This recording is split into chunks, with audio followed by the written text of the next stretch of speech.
When CEO Vivian Hartwell cornered analyst Ethan Cole in a locked bathroom at the company holiday party, he was certain his career was over. 6 months of mistakes, missed deadlines, and barely concealed exhaustion had finally caught up with him.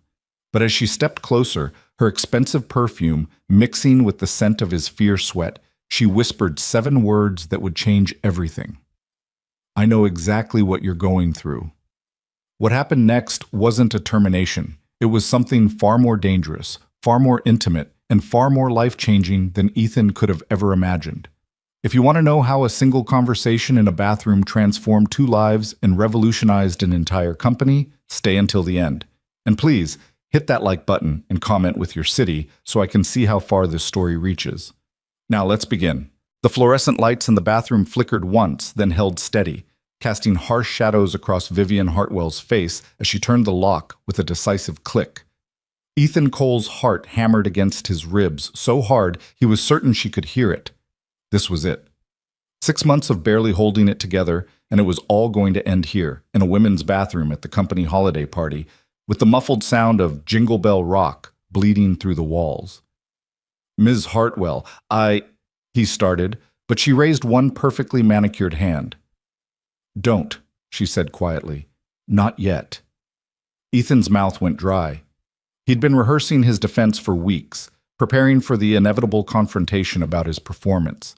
The missed deadline on the Sanderson account, the typo-riddled report he'd submitted at 3 a.m, the presentation where he'd blanked on basic figures he should have known cold. But standing here now, trapped between the door and the CEO of Meridian Analytics, all his carefully constructed explanations evaporated like steam. Vivian Hartwell was 42, though she could have passed for 35. Her dark hair was pulled back in a sleek chignon that probably cost more than Ethan's entire wardrobe. She wore a charcoal dress that was simultaneously professional and devastating, paired with heels that brought her nearly to his eye level. Everything about her screamed power, control, precision. She'd taken over Meridian 6 months ago, almost to the day, and had immediately earned a reputation as the woman who didn't waste time or tolerate weakness. The tech industry press had dubbed her the executioner after she'd restructured 3 major companies in 5 years, leaving hundreds unemployed in her wake. Meridian's stock had jumped 17% the day her appointment was announced. The employees, however, had started updating their LinkedIn profiles. Do you know why I asked you to step out of the party? Vivian's voice was low, almost conversational, but there was steel underneath. Ethan's hands were shaking. He shoved them into his pockets, hoping she wouldn't notice. I assume it's about my performance. Your performance, she repeated, and something flickered in her gray eyes. Not anger, something else he couldn't identify. Tell me, Ethan, when did you last have a full night's sleep? The question caught him off guard. What? Sleep. 8 hours. When was the last time? He blinked, trying to process the shift. This wasn't the conversation he'd expected. I don't see how that's relevant to... Answer the question. There was no point in lying. I don't know. 3 months? 4? Maybe. Vivian nodded slowly, as if he had just confirmed something she'd suspected. And when did you last eat a meal that didn't come from a vending machine or a microwave? Ms. Hartwell. When, Ethan? He felt something crack inside him, just a little. The careful facade he'd been maintaining, the performance of being fine, of being capable, of being someone who deserved to be here. I had pizza last week. Does that count? Frozen or delivered? Frozen. No, it doesn't count. She crossed her arms, and for a moment she looked almost tired. Not in the way he was tired, bone-deep, soul-crushing exhaustion, but something older, something remembered. What about your apartment? When did you last have friends over? When did you last do anything that wasn't work or survival? Ethan's jaw tightened. With all due respect, I don't understand what this has to do with anything. If you're going to fire me, just do it. Don't play games. Fire you? Vivian's eyebrows rose. Is that what you think this is? Isn't it? She was silent for a long moment, studying him with an intensity that made him want to look away. But he didn't. If this was the end, he'd face it head on. Finally, she spoke. 6 months ago, when I took this position, I requested the personnel files of every employee in the analytics division, 97 people. I read every performance review, every note, every evaluation going back 3 years. Do you know what I found in yours? Ethan's throat felt tight. That I'm underperforming. That you were exceptional. Her words landed like stones in still water. 2 years of flawless work, innovative solutions to complex problems, praise from every supervisor you've had, and then, she paused, letting the silence stretch. And then, about 6 months ago, it all started to slip. Small things at first. A missed meeting here, a delayed report there. Nothing catastrophic, but a pattern. A decline. He wanted to defend himself, to explain about Sarah leaving, about the money, about the apartment and the bills, and the constant grinding pressure of just trying to exist, but the words wouldn't come. I've been watching you, Ethan, Vivian's voice softened slightly. Not to catch you failing, to understand why you're failing. There's a difference. Something in his chest loosened, just fractionally. Why? Because I recognized the pattern. She moved closer, close enough that he could see the fine lines at the corners of her eyes, the slight tension in her jaw.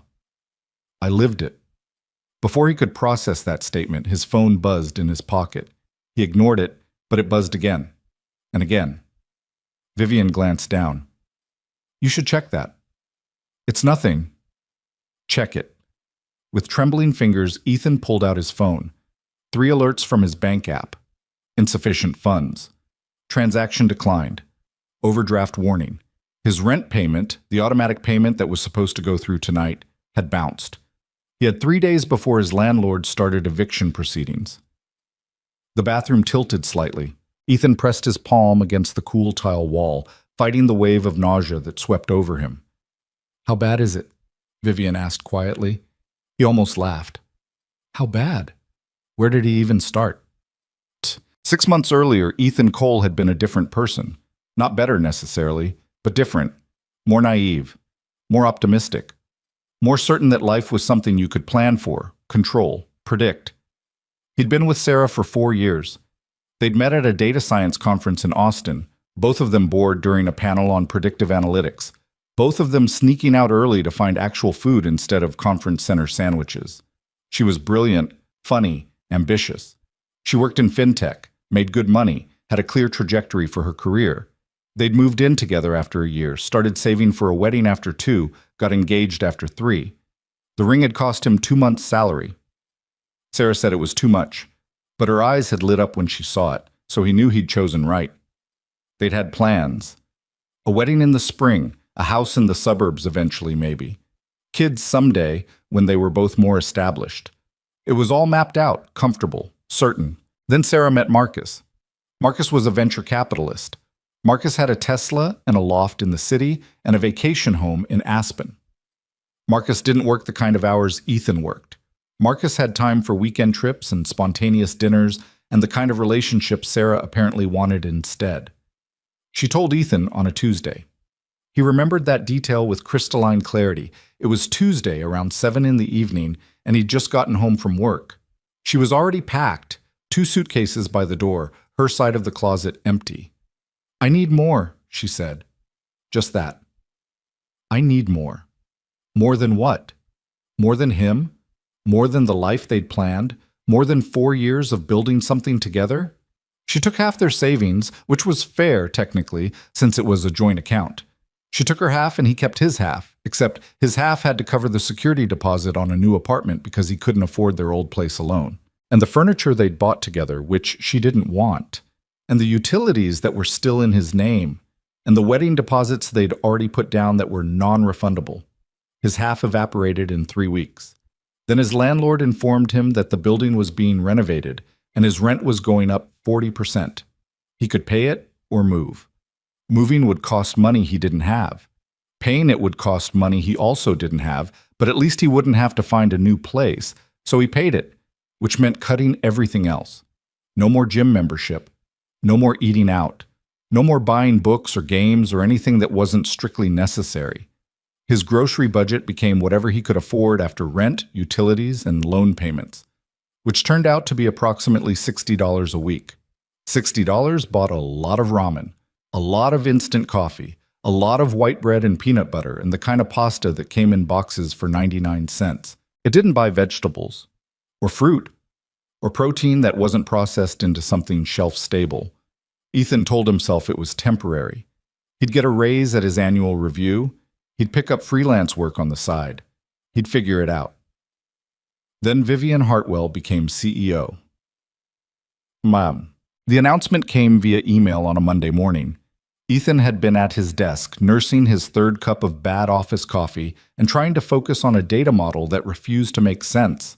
His eyes were gritty from lack of sleep. He'd stayed up until 2 working on a side project that he'd hoped would bring in a few hundred extra dollars, but the client had ghosted him after he'd submitted the work.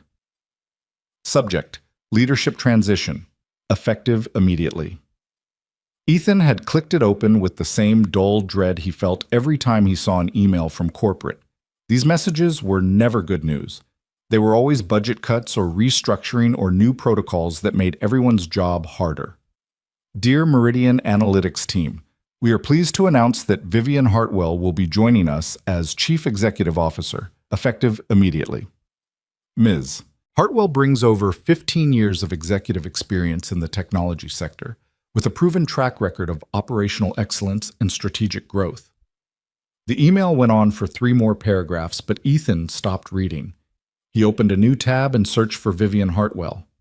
The results were not encouraging. Hartwell's heartless restructuring leaves hundreds. Jobless. The executioner. How Vivian Hartwell turned around. 3 companies by cutting deep.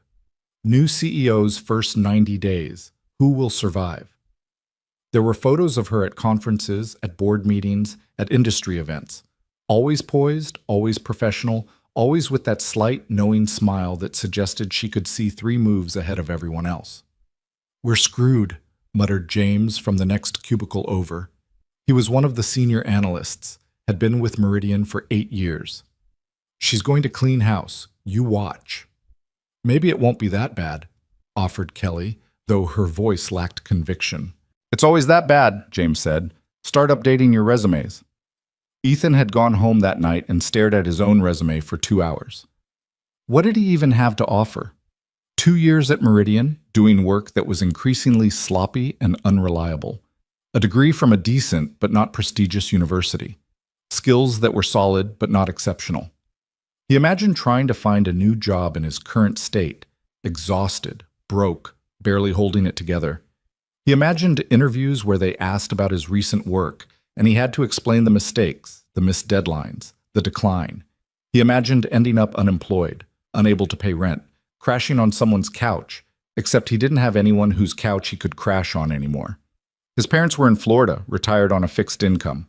His sister had 3 kids and a mortgage in Ohio. His friends, the few he had left after Sarah took most of their social circle, were all struggling themselves. So he did what he'd been doing for months. He made another pot of coffee, ate another bowl of ramen, and worked until he couldn't keep his eyes open anymore. Vivian Hartwell's first week as CEO was like watching a hurricane make landfall. She didn't waste time with gentle introductions or building rapport. She scheduled one-on-one meetings with every department head, asked pointed questions, and took notes in a leather portfolio that never left her side. She walked the floors unannounced, observing, listening, cataloging. The layoffs started on day 12. Accounting lost 3 people, HR lost 2, sales lost 5. Each dismissal was handled quietly, professionally, with severance packages that were generous enough to avoid lawsuits but not generous enough to soften the blow. The office atmosphere became toxic with anxiety. People stopped talking in the break room. Everyone worked later, hoping that visible effort would save them. The bathroom gossip, usually about weekend plans or relationship drama, turned to speculation about who was next. Ethan kept his head down and tried to become invisible. He arrived early, stayed late, and spoke only when spoken to. His work was still subpar. He knew that, felt the shame of it constantly. But he couldn't seem to fix it. His brain felt like it was running on dial-up in a fiber-optic world. Everything took longer. Nothing came easily. He made mistakes that 6 months ago would have been impossible. He transposed numbers in a financial projection. He submitted a report with a client's name spelled wrong 3 times. He missed a meeting because he'd written down the wrong time and then fallen asleep at his desk. Each error felt like another nail in his coffin. But Vivian didn't call him in, didn't send the dreaded "please stop by my office" email. In fact, she barely seemed to notice him at all. Except sometimes, Ethan would look up from his desk and catch her watching him. Not obviously, she was too professional for that. But he'd glance toward the executive wing and she'd be there, standing at her office window, and their eyes would meet for just a second before she turned away. It happened enough times that he started to wonder if he was imagining it. Paranoia born of exhaustion and stress. His brain conjuring threats that didn't exist. He tried to eat more, sleep more, take care of himself. But his budget wouldn't stretch. His rent took 70% of his paycheck. Utilities took another 15%, his student loan payment took another 10%. That left 5% for everything else: food, transportation, clothes, emergencies. There were no emergencies he could afford. He started losing weight. Not in a healthy way, in the way that happened when your body began consuming itself because there wasn't enough fuel. His clothes hung looser. His face developed hollows under the cheekbones. His hands shook sometimes, just a fine tremor he tried to hide. Kelly noticed. "Are you okay?" she asked one afternoon, her voice low and concerned. "Fine," Ethan said automatically. "Just tired." "You look like you haven't slept in a month." "Big project," he lied. There was no big project, there was just the constant, grinding effort to keep up with normal projects that used to be easy. Kelly touched his arm lightly. "If you need anything, I'm fine," he said, more sharply than he intended. Then, softer. "But thank you." She didn't ask again. Dammit. The holiday party was mandatory. That's what the email said. Attendance strongly encouraged, which in corporate speak meant be there or it goes in your file. Ethan almost didn't go. He had $12 in his checking account and wouldn't get paid for another 4 days. The party was being held at a hotel downtown, and while the company was covering food and drinks, he'd still need to get there. The bus was $3 each way, $6 to attend a party where he'd have to pretend everything was fine. But the email had said strongly encouraged, and he couldn't afford to give Vivian any more reasons to notice him in a negative way. So he put on his best shirt, which was getting loose now, the collar gaping slightly at his neck, and took the bus downtown. The hotel ballroom was exactly what he'd expected. Crystal chandeliers, white tablecloths, a bar with top-shelf liquor, and a DJ playing corporate-approved holiday music. The analytics division had claimed tables near the back, as far from the executive seating as possible. Ethan grabbed a glass of water. He didn't trust himself with alcohol on an empty stomach, and found a seat next to Kelly. "You made it," she said, smiling. She looked nice, dressed in a green cocktail dress that brought out her eyes. "I wasn't sure you'd come." "Mandatory fun," Ethan said, trying for humor. "The best kind."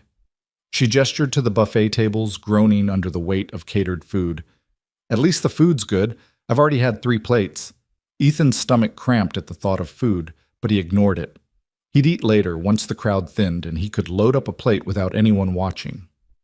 The party progressed the way these things always did. Speeches from executives, forced mingling, the gradual loosening of inhibitions as people hit the open bar. Ethan nursed his water and tried to look engaged while his mind ran calculations. If his rent bounced, he'd owe his landlord late fees plus the original amount. He'd have to pull together at least $2,000 in the next 72 hours or he'd be evicted. He had $12. "Ethan?" He looked up. Kelly was watching him with concern. "You zoned out. Are you sure you're okay?" "Yeah, just..." His phone buzzed. He pulled it out, glanced at the screen, and his entire world tilted. Alert. Insufficient funds. Alert. Transaction declined. Alert. Overdraft warning. His rent hadn't gone through. The automatic payment he'd set up months ago, the one that was supposed to save him from having to remember, had bounced because he'd miscalculated. He'd thought he had enough. He'd counted and recounted, and apparently he'd still gotten it wrong. "Ethan?" Kelly's voice seemed to come from very far away. "What's wrong?" He stood up so fast his chair scraped loudly against the floor. People at nearby tables glanced over. I have to..." He didn't finish the sentence. He just walked, headed for the exit, his heart pounding and his vision tunneling. He needed air. He needed space. He needed to figure out what the hell he was going to do because he was out of options and out of time and out of everything. He made it to the hallway outside the ballroom before a voice stopped him. Leaving so soon. Ethan turned. Vivian Hartwell stood 5 feet away, arms crossed, expression unreadable. She'd changed out of her usual work attire into something more festive but no less commanding, a deep burgundy dress that probably cost more than 3 months of his rent. Yes, I'm not feeling well. I see. She stepped closer. Walk with me. It wasn't a request. Ethan's mind raced. This was it. She was going to fire him right now, in a hotel hallway at a holiday party. Because of course she was. Because his life had become such a complete disaster that even the firing would be humiliating. They walked in silence down a side corridor, away from the noise of the party. Vivian's heels clicked against the marble floor with metronomic precision. She stopped at a door marked with the universal symbol for a women's restroom, pushed it open, glanced inside to confirm it was empty, and gestured for him to enter. Ms. Hartwell, I don't think... Inside, Ethan. He went inside. She followed, locked the door behind them, and turned to face him. And that's when she said it. I know exactly what you're going through. Ethan stared at her, unable to process the words. What? The missed rent payment that just bounced? The $12 in your checking account? The instant noodles and black coffee diet? The panic attacks when you get an unexpected bill? The certainty that you're one mistake away from total collapse? Her voice was calm, clinical, like she was reading from a report. I know all of it because I lived all of it. How do you... I've been watching you, Ethan. Not to catch you failing, to understand why you're failing. She moved closer, and he could see something in her eyes that he'd never seen before. Not pity, but recognition. Understanding. 8 years ago, I was exactly where you are now. Different details, same nightmare.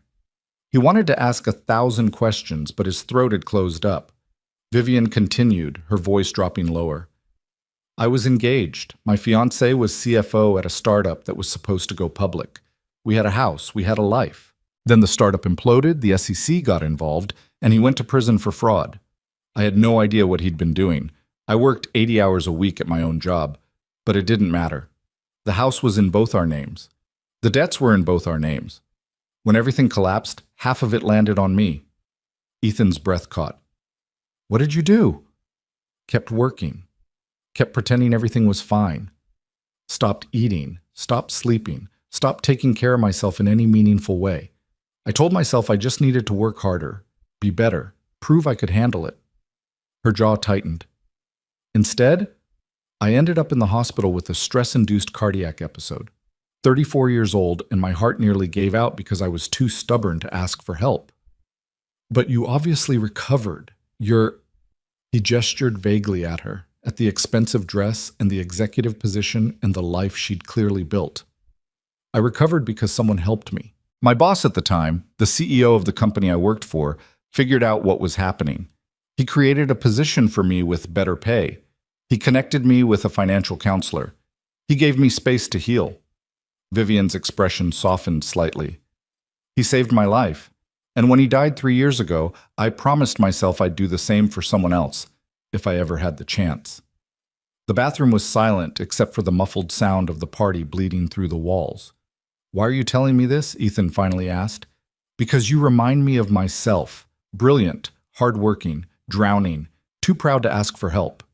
She reached into her small clutch purse and pulled out a plain manila folder. And because I built something for people like us, she handed him the folder. He opened it with shaking hands. Inside was a document labeled Executive Mentorship Initiative, Confidential Proposal. Ethan read the first page, then the second, then went back and read them again because surely he was misunderstanding. But the words didn't change. Salary adjustment, $145,000. Current, $78,000. Immediate signing bonus, $10,000. Relocation assistance, $5,000. Financial counseling services, fully covered. Mental health support. Fully covered program duration, 24 months, with option to extend. He looked up at Vivian, unable to speak. It's not charity, she said firmly.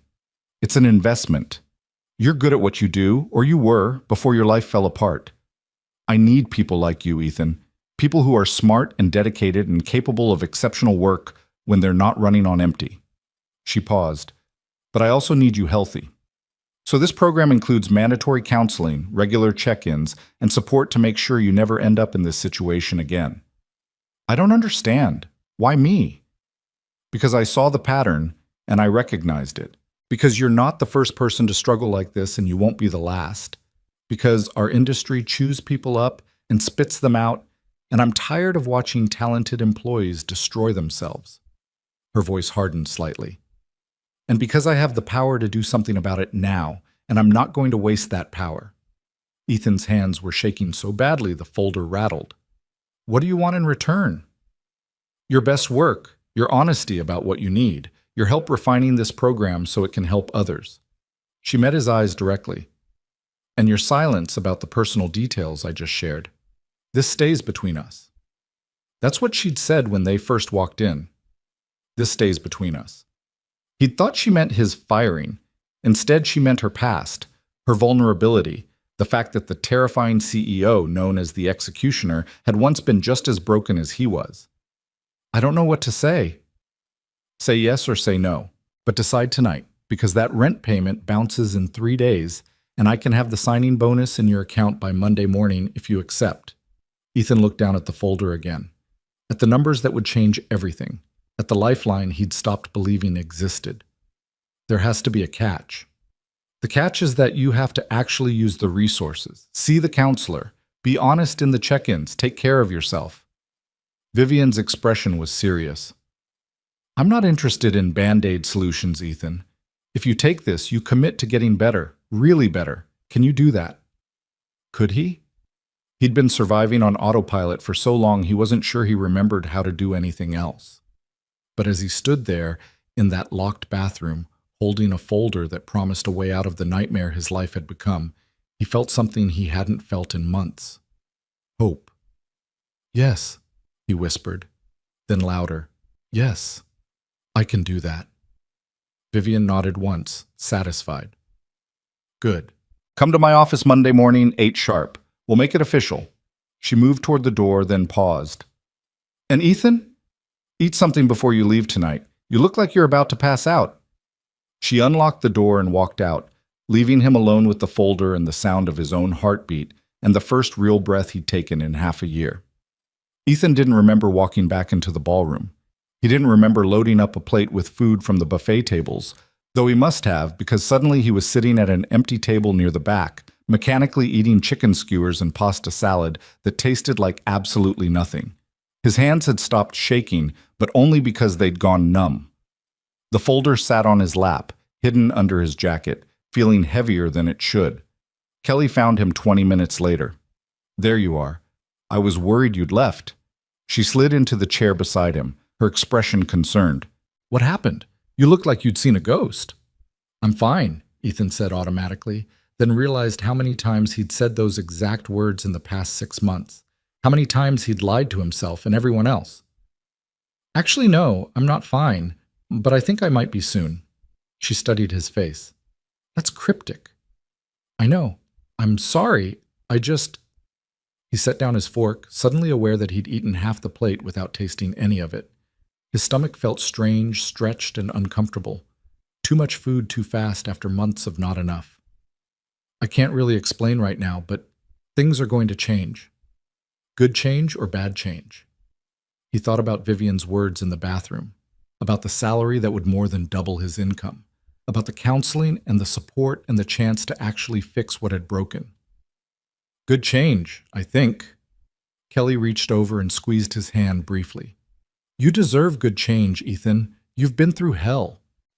He hadn't told her about Sarah, about the money, about any of it. But people notice things even when you tried to hide them.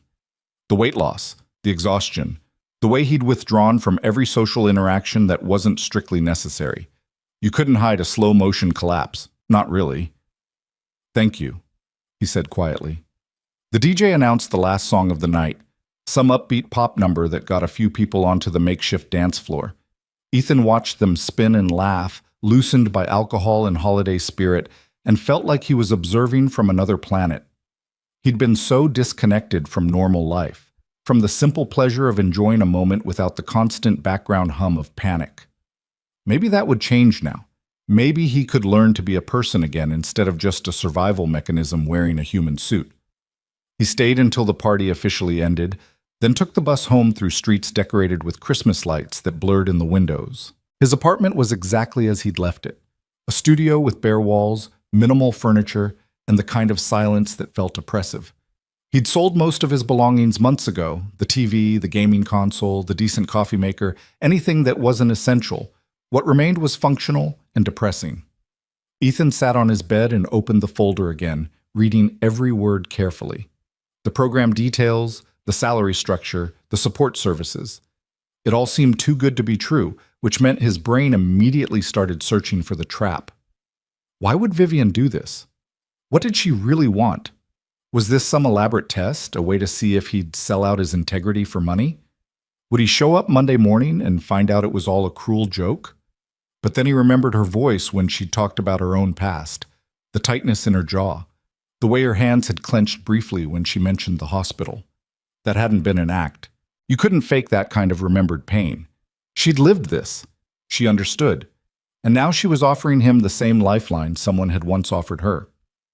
Ethan pulled out his laptop, 3 years old, held together with electrical tape and prayer, and opened his bank account, $12.37. He navigated to his rent payment history and confirmed what he already knew. The December payment had bounced. His landlord would get the notification Monday morning. But if Vivian was telling the truth, if this was real, then the signing bonus would hit his account Monday too. $10,000. Enough to cover December and January rent with money left over. Enough to buy actual groceries. Enough to stop the freefall. He wanted to believe it so badly it physically hurt. Sleep didn't come easily that night. He lay in the dark, staring at the ceiling, running scenarios. Best case, everything Vivian promised was real, and his life was about to transform. Worst case, he'd been played somehow, and Monday would bring humiliation on top of everything else. Most likely case, something in between, because life was rarely as simple as complete salvation or total disaster. At some point near dawn, exhaustion finally dragged him under. Saturday and Sunday passed in a strange fog of anticipation and dread. Ethan cleaned his apartment, not that there was much to clean, and did laundry and tried to eat regular meals even though his stomach had apparently forgotten how to process normal amounts of food. He kept checking his phone, half expecting a message from Vivian saying she'd changed her mind. It was all a mistake. Please disregard everything from Friday night. The message never came. Monday morning arrived cold and gray, typical December weather in the city. Ethan put on his best suit, the one he'd bought for the interview 2 years ago, now hanging loose on his frame, and took the bus to work an hour early. The office building was nearly empty, just a few dedicated workaholics and the cleaning crew finishing their rounds. Vivian's office was on the executive floor behind a door marked with her name and title in elegant silver letters. Ethan stood outside for a full minute, trying to calm his racing heart before he finally knocked. "Come in." She was already at her desk, dressed in a navy suit that probably cost more than his monthly salary, his old monthly salary anyway. Her office was immaculate, modern furniture, floor-to-ceiling windows overlooking the city, and absolutely zero personal touches. No photos, no plants, no evidence that an actual human being worked here. "You're early," Vivian said, glancing at her watch. "Good. Sit." Ethan sat in one of the leather chairs facing her desk. The folder from Friday night lay between them. "Did you think about it over the weekend?" she asked. "I didn't think about anything else." "And?" "I'm here." Vivian nodded, as if that settled something. She pulled out a stack of papers from her desk drawer and slid them across to him. "Employment contract. The salary and benefits we discussed are all outlined in Section 3. The mentorship program requirements are in Section 7. Read everything carefully before you sign." Ethan picked up the contract with hands that only trembled slightly. The letterhead was official Meridian Analytics stationery. The language was dense legal prose, but the numbers jumped out at him clear as day. $145,000 annual salary, $10,000 signing bonus, payable within 2 business days of contract execution. Health insurance that actually covered mental health services.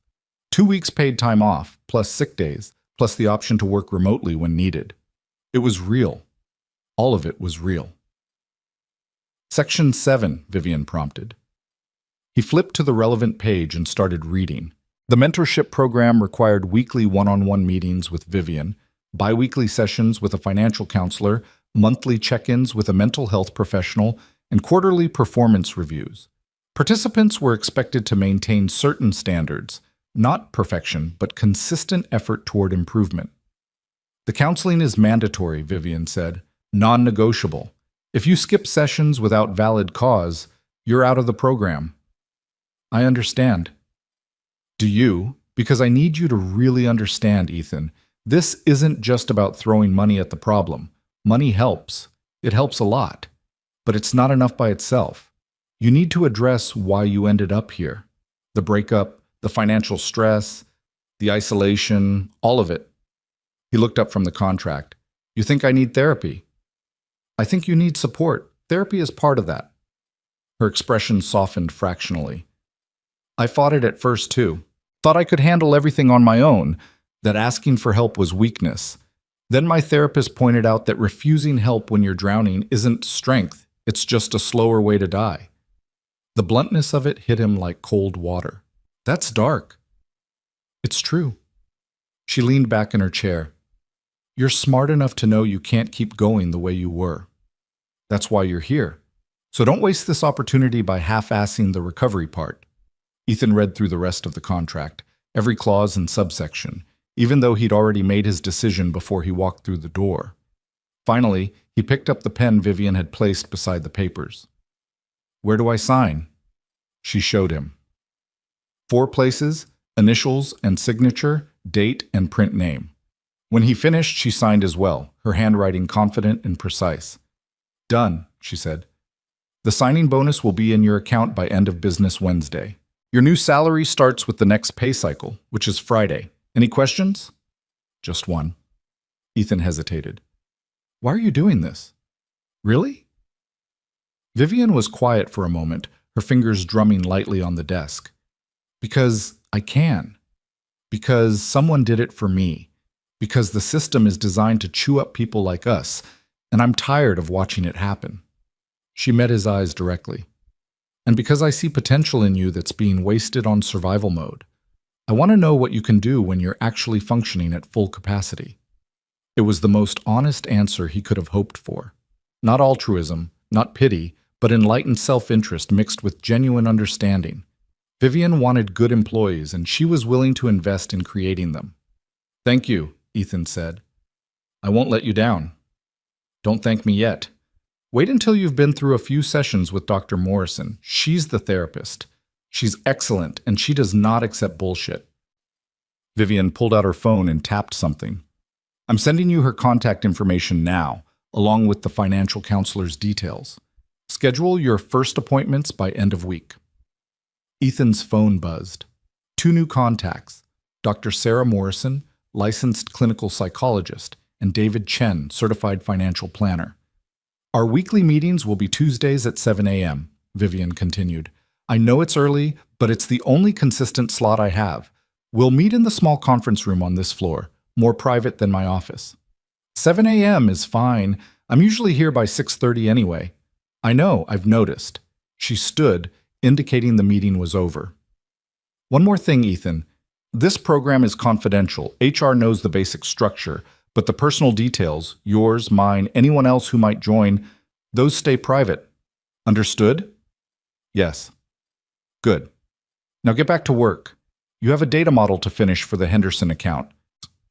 He did, though he'd almost forgotten about it in the chaos of the past few days. Ethan gathered the signed contract and stood to leave. Ethan? He turned back. Vivian's expression was unreadable. Welcome to the program. Don't make me regret this. It could have sounded like a threat, but somehow it didn't. It sounded like a challenge, like she was betting on him and expected him to win. I won't, he promised. The next 2 days crawled by with agonizing slowness. Ethan tried to focus on work, but his brain kept drifting to his bank account, to the number that would appear there Wednesday evening. $10,000. More money than he'd seen in one place since Sarah left. He called his landlord Tuesday afternoon, his heart pounding. "Mr. Cole," the property manager said flatly, "I was about to call you. Your December rent bounced." "I know. I'm sorry. There was a banking error, but it's been resolved. The payment will clear by end of week, along with any fees I owe." A pause. "Banking error?" "Yes, my employer is handling it." Not quite a lie. Close enough. Another pause, longer this time. "Fine, but if the payment doesn't clear by Friday, we're starting eviction proceedings. No more extensions." "Understood. Thank you."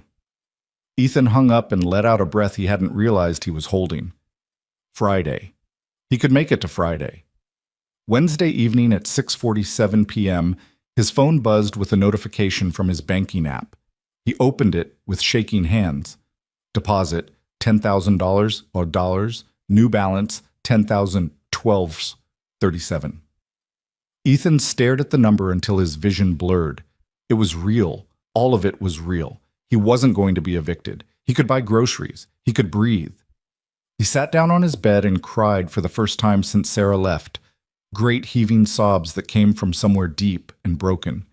Relief, gratitude, grief for the months he'd spent drowning, fear that this was somehow temporary and would be taken away. All of it poured out in the privacy of his empty apartment while traffic noise filtered through the thin walls. When he finally stopped, his face was wet and his chest ached, but something inside him felt lighter, looser, like a knot that had been pulled tight for so long it had forgotten how to be anything else. Thursday morning, Ethan stopped at a real grocery store on the way to work. Not the dollar store where he'd been buying ramen, but an actual grocery store with a produce section and a butcher counter and bread that hadn't been sitting on a shelf for 3 weeks. He bought chicken breast and fresh vegetables and eggs and coffee that came in a bag instead of a plastic tub. He bought yogurt and apples and a loaf of sourdough bread that cost $8 and was worth every penny. At the register, the total came to $73, and he didn't even flinch.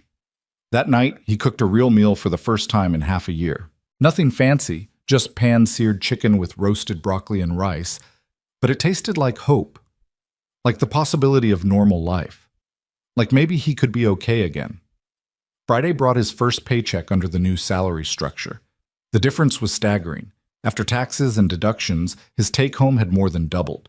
Ethan paid his rent for December and January, paid the late fees, paid every outstanding bill that had been haunting him.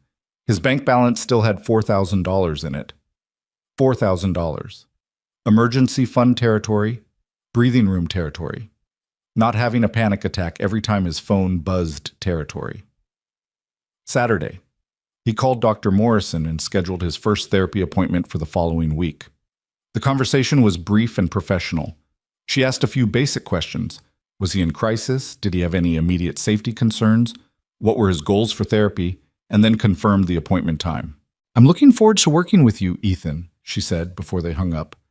"Ms. Hartwell speaks highly of your potential," which meant Vivian had already talked to her. Of course she had. Vivian struck him as the type who planned 17 steps ahead and left nothing to chance. Sunday, he met with David Chen, the financial counselor, at a coffee shop downtown. David was in his 40s, wore a sweater vest, unironically, and had the kind of calm, unflappable demeanor that probably made him excellent at his job. "So," David said, opening his laptop, "let's talk about where you are financially and where you want to be." Ethan laid it all out.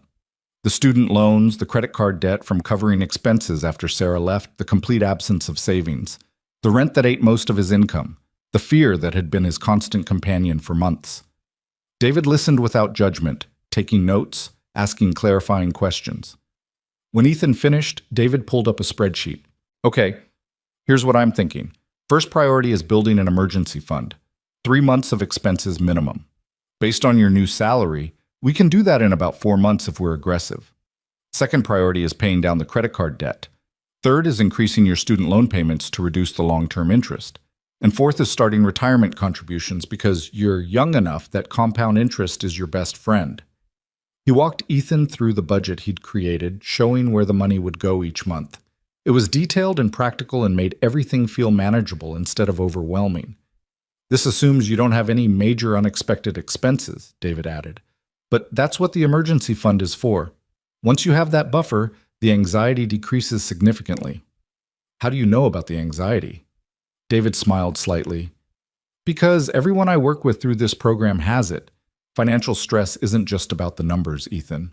It's about the constant fear, the shame, the feeling that you're failing at basic adulting. We're going to address all of that, not just the spreadsheets. They spent another hour going over details, setting up automatic transfers, creating accountability check-ins. By the time Ethan left the coffee shop, he had a plan. An actual, concrete plan for getting his financial life under control. Monday night, he had his first session with Dr. Morrison. Her office was in a converted brownstone in a quiet neighborhood, all warm lighting and comfortable furniture that didn't feel clinical. Dr. Morrison herself was younger than he'd expected, maybe late 30s, with kind eyes and a direct manner that reminded him slightly of Vivian. "Tell me what brings you here," she said after the initial pleasantries. Ethan had prepared for this question, but sitting in the therapist's office with the weight of actual attention on him made all his rehearsed answers evaporate. "I don't really know where to start." "Start anywhere. We'll find our way." So he started with Sarah, with the engagement and the betrayal and the financial implosion, with the months of barely surviving, the weight loss, the exhaustion, with the certainty that he was failing at everything and the terror of asking for help. Dr. Morrison listened, occasionally taking notes, but mostly just being present in a way that felt surprisingly safe. "It sounds like you've been in survival mode for a long time," she said when he paused. "That makes sense given what you've been through. But survival mode isn't sustainable long term. It burns you out." "I know, I just didn't know how to stop." Because stopping felt dangerous. If you let your guard down, if you admitted how bad things were, then you'd have to face it all. And facing it felt more terrifying than just pushing through. Ethan nodded, throat tight. "The thing about survival mode, Doctor," Morrison continued, "is that it's very good at keeping you alive, but it's terrible at letting you actually live. Does that resonate?" "Yes," he whispered. They talked for the full 50-minute session, and when Ethan left, he felt wrung out and oddly hopeful. This was going to be hard work, harder than just getting a bigger paycheck, but maybe it was the work he needed to do. Tuesday morning at 7 a.m., Ethan showed up for his first official mentorship meeting with Vivian. The small conference room was private and quiet, with a window overlooking the city just beginning to wake up. Vivian was already there, 2 cups of coffee on the table. "You look better," she said by way of greeting, "less like you're about to collapse." "I feel better. The paycheck helped." "Money usually does, but it's not everything." She slid one of the coffee cups toward him. "How did the first appointments go? Morrison and Chen?" "Good. Intense, but good. Dr. Morrison is..." He searched for the right word. "Perceptive. That's why I recommended her. She sees through bullshit, and she doesn't let you hide from yourself." Vivian took a sip of her own coffee. "David's the same way with finances. They're both excellent at what they do." They spent the next 45 minutes talking about his work, his goals, the areas where he needed to improve. Vivian was demanding but fair, pointing out weak spots in his recent projects while acknowledging the progress he'd already made. "Your analysis of the Henderson data was solid," she said. "Much better than the work you were producing a month ago. But you're still second-guessing yourself too much. Trust your instincts." "What if my instincts are wrong?" "Then you'll be wrong and you'll learn from it. That's how growth works." She leaned back in her chair. "You're used to thinking that mistakes are catastrophic. They're not. They're just information." It was such a different philosophy from the one he'd been operating under, the belief that any mistake could be the one that destroyed everything. But Vivian was right. When you weren't constantly on the edge of disaster, mistakes became learning opportunities instead of existential threats. "I'll work on that," Ethan said. "See that you do." Vivian glanced at her watch. "One more thing before we wrap up. I'm going to be rolling this program out to 2 more employees in the next month. Different circumstances than yours, but similar levels of potential being wasted on crisis management." Ethan's eyebrows rose. Who? That's confidential, but I wanted you to know that this isn't just about you. It's about building something sustainable, a model that works. You're the pilot case, Ethan. How well you do will determine how much support I can get for expanding this program. The weight of that responsibility should have been crushing, but instead it felt galvanizing. He wasn't just saving himself, he was potentially opening the door for others. No pressure, he said dryly. Vivian smiled, quick and rare. Oh, there's plenty of pressure, but I think you can handle it. She stood, indicating the meeting was over. Same time next week. And Ethan, keep eating real food. You still look half-starved.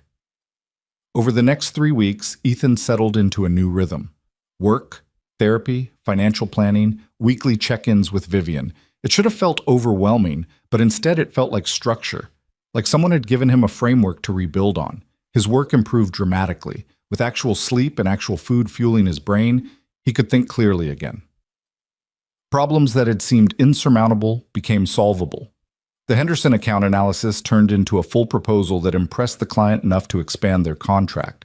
His supervisor, a woman named Patricia, who'd been watching his decline with worried eyes, called him into her office to say she'd noticed the turnaround. "Whatever you're doing, keep doing it," Patricia said. "This is the Ethan I hired. Welcome back." He didn't tell her about the program. Vivian had been clear about confidentiality, but he accepted the praise and let himself feel proud of the work he was producing. Dr. Morrison was everything Vivian had promised, perceptive, direct, unwilling to let him hide. They dug into his patterns, his beliefs about himself, the ways the breakup with Sarah had reinforced old wounds about not being enough. "You've been treating yourself like a problem to be solved," she said during their third session. "Like if you could just work hard enough, be good enough, then you deserve to exist. But that's not how it works, Ethan. You deserve to exist and be treated well simply because you're human. The work you do is separate from your inherent worth." It was a nice idea, but believing it was harder. Still, he was trying. David Chen helped him set up automatic savings, pay down his highest interest debt, and start thinking about the future instead of just surviving the present. For the first time in his adult life, Ethan had a budget that worked and money in the bank. "You're doing really well," David told him during their fourth meeting. "Most people take twice as long to build this kind of financial stability." "I'm motivated," Ethan said. "That helps. But you're also following through, which is the harder part." David closed his laptop. "Keep this up and you'll have that emergency fund fully funded by March. Then we can start tackling the bigger goals." Life wasn't perfect.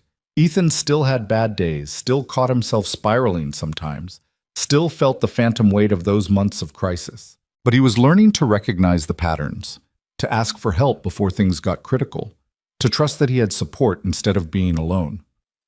And through it all, there was Vivian. Their Tuesday morning meetings became the anchor of his week. She pushed him professionally, demanded excellence, refused to accept excuses, but she also listened, remembered details, adjusted expectations when he was genuinely struggling. She was exacting, and she was fair, and Ethan found himself wanting to impress her in a way that went beyond just keeping his job. He told himself it was professional admiration, respect for someone who'd built something extraordinary and was sharing that knowledge with him. Nothing more. But then came the morning in late January when Vivian walked into their meeting looking tired, really tired, the kind that makeup couldn't quite hide, and Ethan felt his chest tighten with concern that had nothing to do with professional respect. "Long night?" he asked carefully. "Board meeting until midnight, vultures circling over the Q4 numbers." She sat down heavily, rubbing her temples. "They want to know why I'm spending money on employee development programs instead of maximizing short-term profits." Ethan's stomach dropped. "The mentorship program?"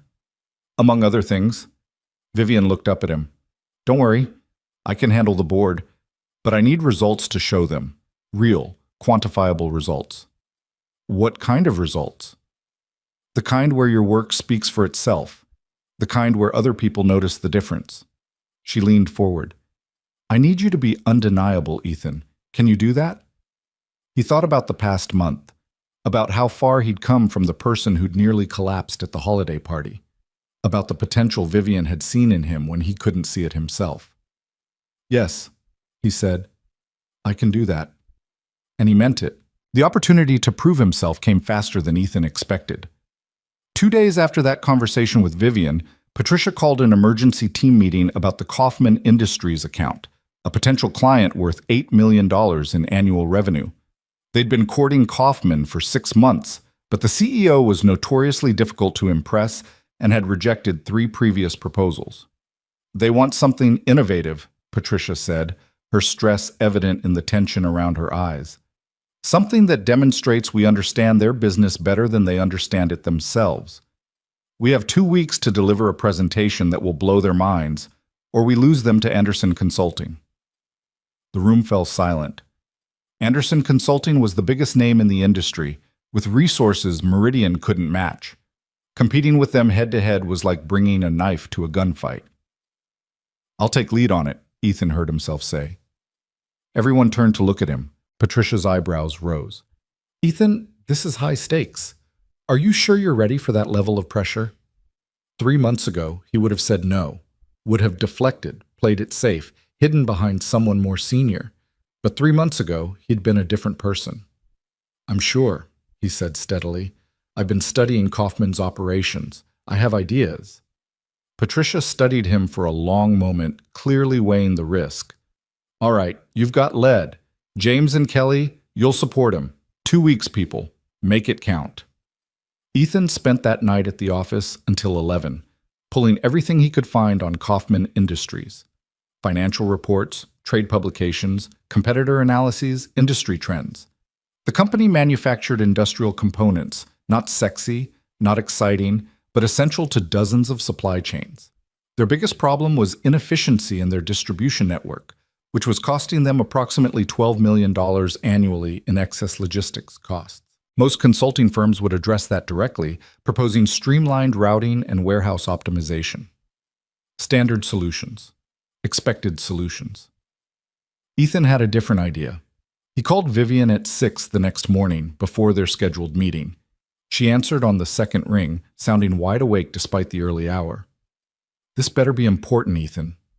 I need access to our proprietary predictive modeling software, the full version, not the standard package." A pause. "That's restricted to senior analysts and above. Why do you need it?" "The Kaufman account. I want to build them a model that predicts supply chain disruptions before they happen, not just optimizes the current system.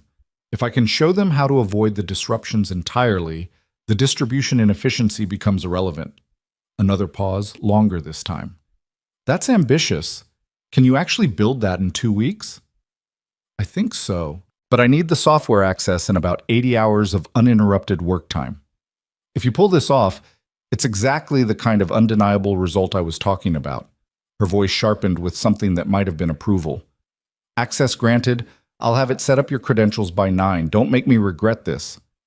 "I won't." He didn't.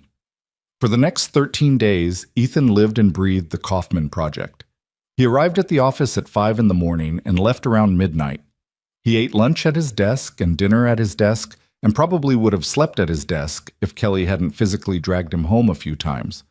But it wasn't like before. He wasn't running on fumes and desperation. He was eating real meals. Kelly made sure of that, bringing him sandwiches and fruit when she noticed him forgetting.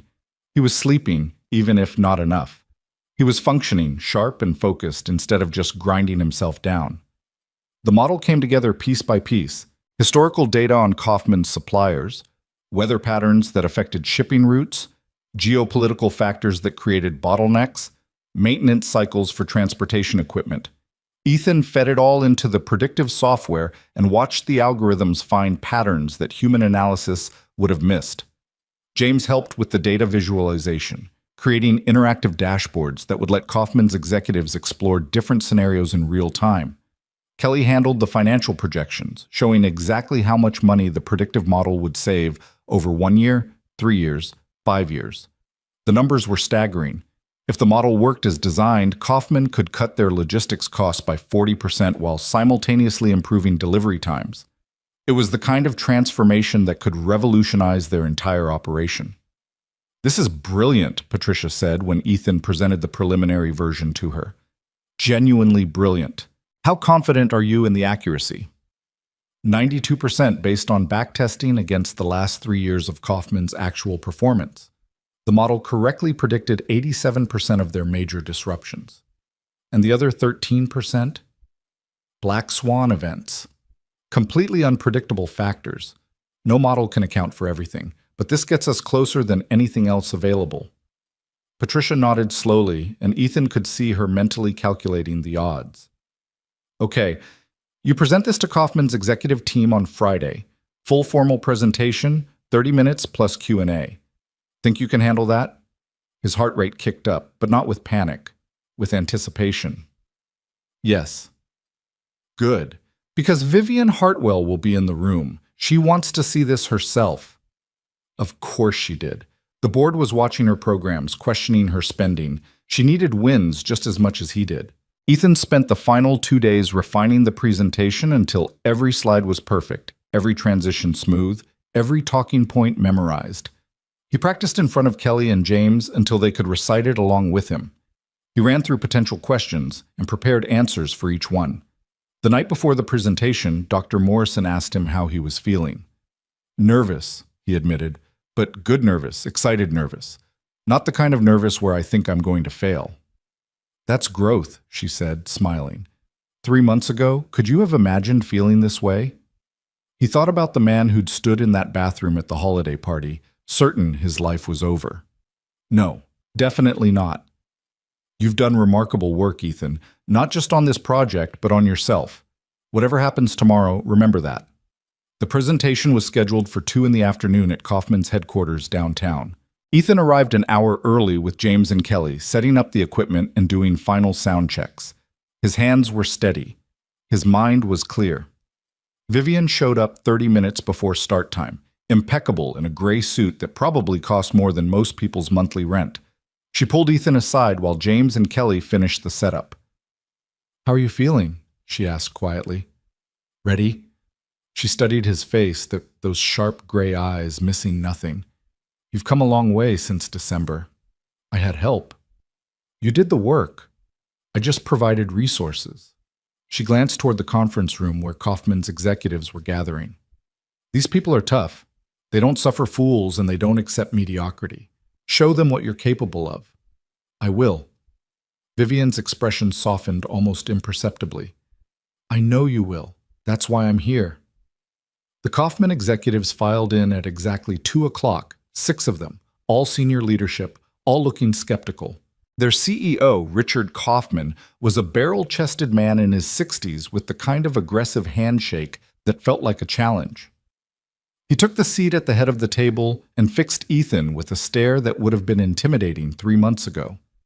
Now, Ethan met it calmly. "Mr. Kaufman, thank you for giving us this opportunity. I think you're going to be impressed with what we've developed." "That's what the last 3 firms said," Kaufman replied gruffly. "Impress me." Ethan dimmed the lights and began.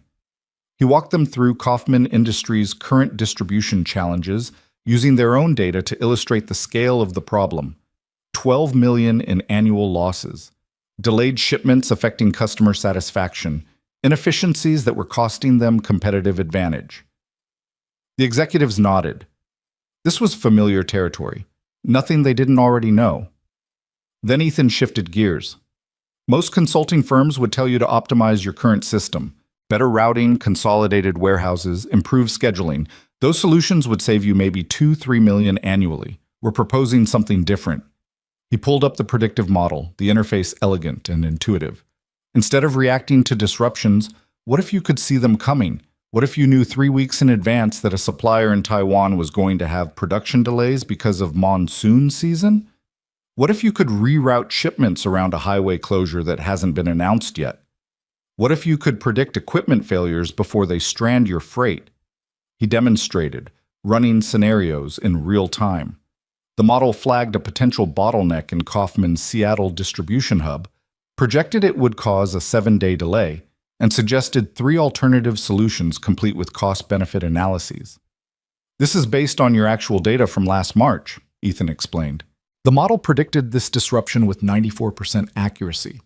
If you'd had this system then, you could have avoided $300,000 in expedited shipping costs. Kaufman leaned forward, his skepticism shifting to interest. How does it work? Ethan explained the methodology, the data inputs, the machine learning algorithms, the continuous improvement cycle that made the model more accurate over time.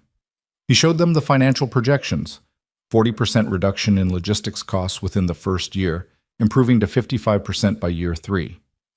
One of the executives, a sharp-eyed woman named Margaret, asked the question Ethan had been waiting for. This sounds too good to be true. What's the catch? The catch is that it requires significant upfront investment in data infrastructure and ongoing maintenance. You'll need to integrate your systems, provide continuous data feeds, and assign staff to monitor the outputs. It's not a magic bullet. It's a tool that requires commitment. How much upfront investment? Kaufman asked. Kelly stepped forward with the cost breakdown. It was substantial, $2 million in the first year, but the ROI was undeniable. They'd break even in 7 months and save tens of millions over the contract lifetime. The room fell silent as Kaufman's team processed the information. Ethan could feel his heart pounding, but kept his expression neutral and professional. Vivian sat in the corner, her face unreadable, watching everything. Finally, Kaufman spoke. I've sat through a lot of presentations, son. Seen a lot of consultants promise the moon. This is the first time I've actually believed someone might be able to deliver it. Ethan's chest loosened slightly. We can deliver it, sir, and we can prove it. Give us a 3-month pilot program. If the model doesn't perform as promised, you walk away with no further obligation. Smart, Kaufman said, nodding. Put your money where your mouth is. He looked at his team. Thoughts? Margaret spoke first. The technology is sound. I'm impressed with the backtesting results. If they can replicate that accuracy going forward, this could transform our entire operation. The other executives chimed in with questions, concerns, and ultimately cautious optimism. By the time the meeting ended an hour later, Kaufman was shaking Ethan's hand again, this time with something that felt like respect instead of challenge. You'll hear from our legal team by Monday, Kaufman said. Assuming the contract terms are reasonable, I think we can make this work. It wasn't a done deal, not yet, but it was as close as anyone got without signatures on paper. After the Kaufman executives left, Patricia grabbed Ethan in a hug that nearly knocked him over. You absolute rock star! Do you know what you just did? That's an $8 million account, Ethan. $8 million! James and Kelly were grinning, high-fiving, riding the adrenaline rush of a successful pitch. Even Vivian was smiling, small and controlled, but genuine. Well done, she said quietly when she could pull him aside. That was exactly what I needed. What you needed. What we both needed, she corrected. The board wants proof that investing in people pays off. You just gave them that proof. She paused, something shifting in her expression. And you proved something to yourself too, I think. She was right. 3 months ago, he would have crumbled under this kind of pressure, would have convinced himself he wasn't good enough, smart enough, ready enough. But standing here now, having just landed the biggest account of his career, Ethan felt something he hadn't felt in a long time. Pride. Not arrogance, not overconfidence, just the quiet satisfaction of knowing he'd done excellent work and earned the recognition that came with it. Thank you, he said, for everything. The program, the opportunity, the faith you had when I didn't have any myself. Vivian's expression softened in that rare way that made her seem less like the executioner and more like the person who'd once been as broken as he was. You're welcome. But don't thank me too much. You're going to be working incredibly hard for the next 6 months implementing this system. I can handle it. I know you can. That's why I'm also assigning you 2 junior analysts to manage. Time to start building your own leadership skills. His eyes widened. You're promoting me? Not officially, not yet, but you will be once the Kaufman contract is signed and implemented successfully. Consider this the trial run. She checked her watch. I need to get back for another meeting. Enjoy the win, Ethan. You earned it. She left before he could respond, her heels clicking away down the corridor with that same confident precision that had terrified him 6 months ago. Now it just sounded like strength. The celebration at a nearby bar that night was rowdy and genuine. Patricia bought rounds for the whole team, toasting Ethan's success and predicting great things for his future. People from other departments stopped by to congratulate him. The word had spread fast that the struggling analyst had just landed the white whale account.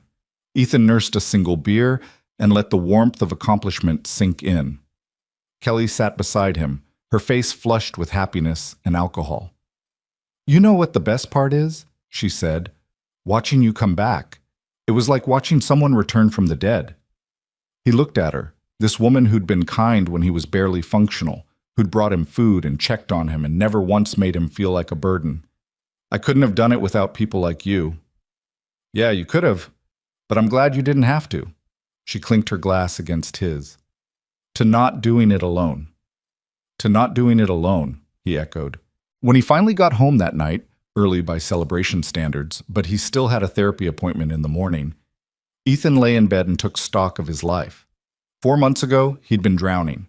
No money, no hope, no future beyond survival.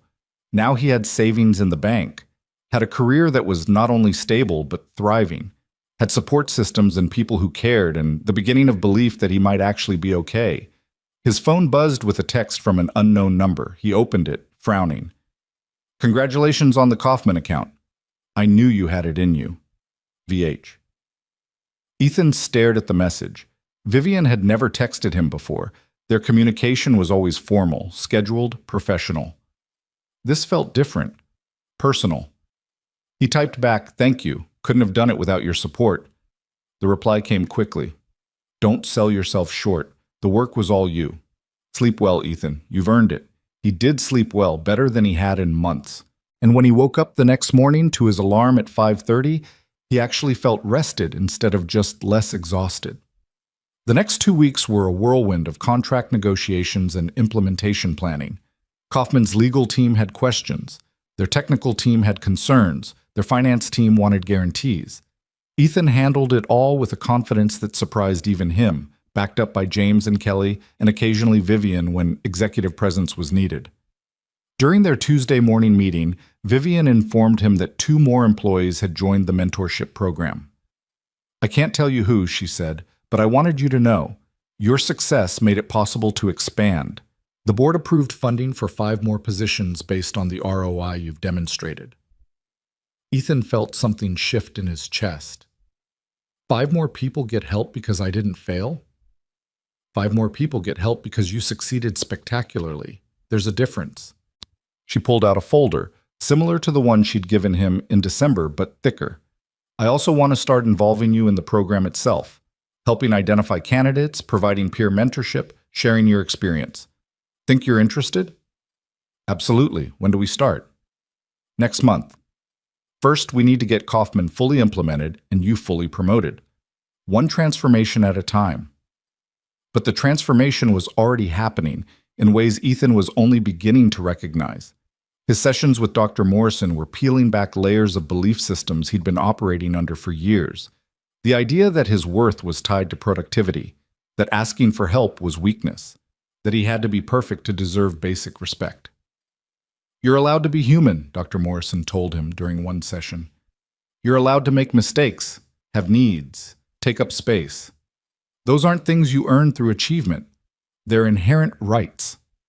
"That's a nice theory," Ethan said. "Believing it is harder." "Of course it is. You've spent your whole life being told the opposite." She leaned forward slightly. "But you're building evidence now. Evidence that you can be supported and still be competent. That you can accept help and still be strong. Let that evidence speak." He tried. Some days were easier than others. Some days he still caught himself spiraling into old patterns. The belief that he was one mistake away from losing everything, that relaxing meant danger, that he couldn't trust good things to last. But he had tools now, people to call, strategies to manage the anxiety. And increasingly, he had proof that the catastrophe his brain predicted wasn't actually coming. March brought the official promotion, senior analyst, with a title and a salary bump and an office instead of a cubicle. It was small, barely bigger than a closet, but it was his. Ethan put his nameplate on the door and felt absurdly proud. Patricia called him into her office the day after the announcement. "I need to tell you something," she said, her expression serious. "I almost fired you in December." Ethan's stomach dropped. "What?" "You were struggling so badly, and I didn't know why. I thought maybe you were checked out, looking for other jobs, deliberately underperforming. I had the paperwork ready." She paused. "Then Vivian Hartwell called me into her office and told me that you were being transferred into a special development program and that I was not, under any circumstances, to take action against you without consulting her first."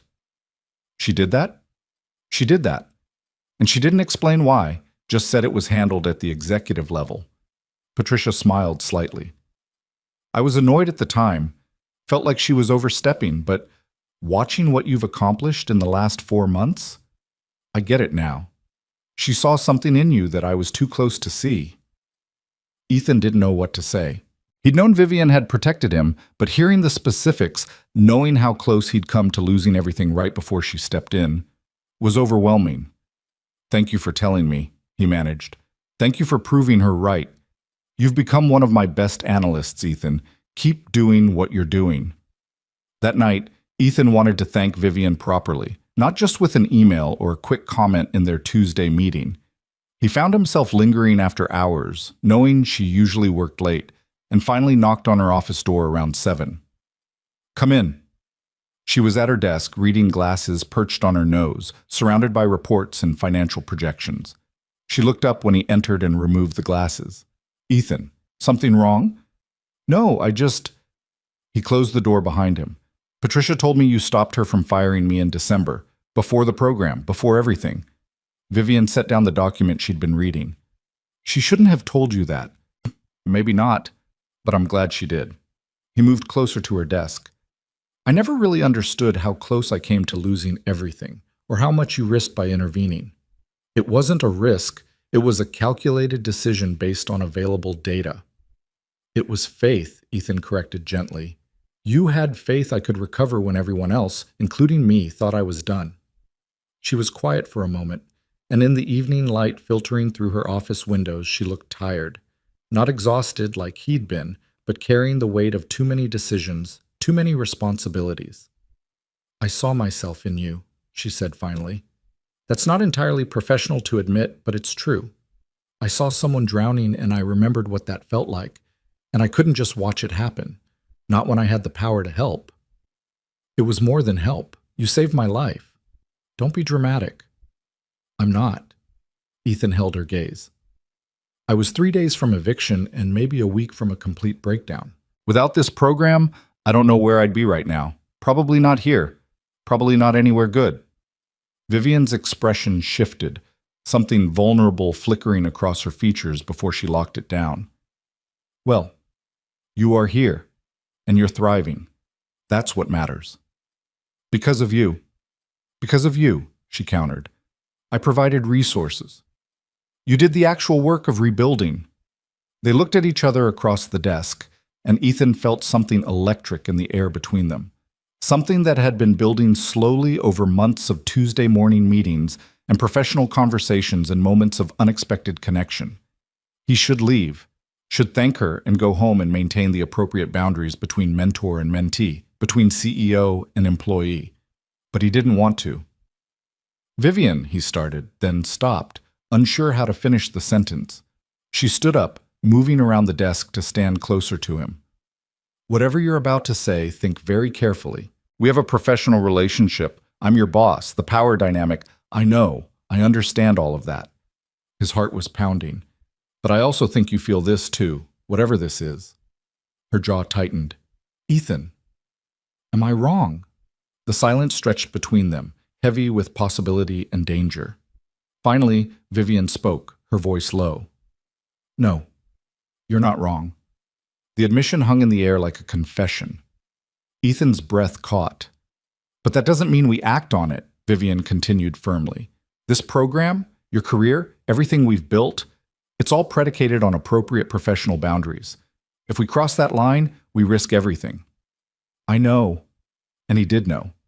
Understood the complications, the potential for disaster, all the reasons this was a terrible idea.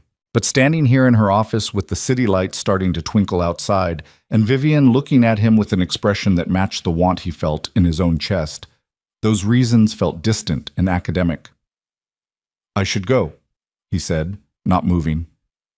"Yes, you should." Neither of them moved. Vivian closed her eyes briefly, and when she opened them, something in her expression had shifted. There's a leadership conference in Colorado next month. 2 days of workshops and networking. I'm required to attend, and I'm allowed to bring 2 senior staff members. I was planning to bring Patricia and Robert from sales. Okay, Ethan said slowly, not understanding where this was going. But Robert can't make it, scheduling conflict. So there's an open spot. She met his eyes. Would you be interested? His pulse kicked up. In attending a conference with you? In attending a professional development opportunity that happens to be in a different state, away from the office, where the normal daily pressures and constraints don't apply. Her voice was carefully neutral. Purely professional, of course. Of course. Except they both knew it wasn't. Couldn't be. Not with this tension crackling between them. Ethan knew he should say no. Should maintain the boundaries, protect what they'd built, be smart about the consequences. Yes, he heard himself say. I'm interested. Vivian nodded once, her expression giving nothing away. Good. I'll have my assistant send you the details. Now go home, Ethan. Get some rest. He left, his mind spinning, his heart racing with equal parts anticipation and apprehension. Whatever was happening between them, whatever this was becoming, they'd crossed some invisible threshold tonight. There was no going back to purely professional now, even if they tried. The question was, what came next? The month leading up to the Colorado conference felt like walking a tightrope.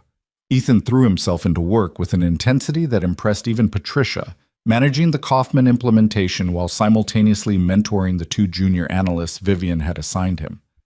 The work was demanding, but no longer crushing. He had the energy for it now, the mental clarity that came from actually taking care of himself. But underneath the professional productivity ran a current of anticipation that made his chest tight every time he thought about Colorado. About 2 days away from the office with Vivian, away from the structured safety of their Tuesday morning meetings, and the carefully maintained distance they'd been preserving since that night in her office, Dr. Morrison noticed the shift during their weekly session. You seem distracted, she observed. Not in a bad way necessarily, but somewhere else mentally. What's going on? Ethan hesitated. The therapist-client privilege meant anything he said stayed confidential, but admitting it out loud felt dangerous, like it would make the situation more real, more complicated. There's a professional conference next month, he said carefully. Leadership development. Vivian invited me to attend. Dr. Morrison's expression remained neutral. And that's causing you anxiety? Not anxiety exactly, more like, he searched for the right word. Anticipation, maybe some concern about boundaries. Boundaries between you and Ms. Hartwell? There was no judgment in her voice, just curiosity. Ethan took a breath and decided to be honest. I think I have feelings for her. Inappropriate feelings, given that she's my boss and my mentor, and the person who basically saved my life. Why do you consider those feelings inappropriate? Because of the power dynamic. Because she's in a position of authority over me. Because if anything happened between us, it could compromise everything we've built. The program, my career, her reputation. Dr. Morrison nodded slowly. Those are all valid concerns, but let me ask you something. Have these feelings interfered with your professional relationship so far? No, we've maintained appropriate boundaries. And has Ms. Hartwell done or said anything to make you feel pressured or uncomfortable? No, if anything, she's been the one maintaining distance. Ethan leaned back in his chair. But I know, the feelings aren't one-sided. She admitted as much. We just haven't acted on them. So you're both adults who are aware of the complications and are choosing to handle things professionally while acknowledging that attraction exists. Put that way, it sounded less scandalous. Yeah, I guess so. The question isn't whether the feelings are appropriate or inappropriate, Dr. Morrison said. Feelings just are. The question is what you do with them. As long as you're both being honest, maintaining consent, and protecting the professional relationship, you're not doing anything wrong. She paused. But you do need to think about what you want and what the potential consequences are of pursuing anything beyond professional. Ethan left that session with more questions than answers. What did he want? In the abstract, he wanted Vivian, wanted to explore whatever this connection was between them. But in the concrete reality of his life, wanting her meant risking everything she'd helped him build. Was that fair to either of them? The Kaufman implementation was consuming most of his working hours, but it was going well.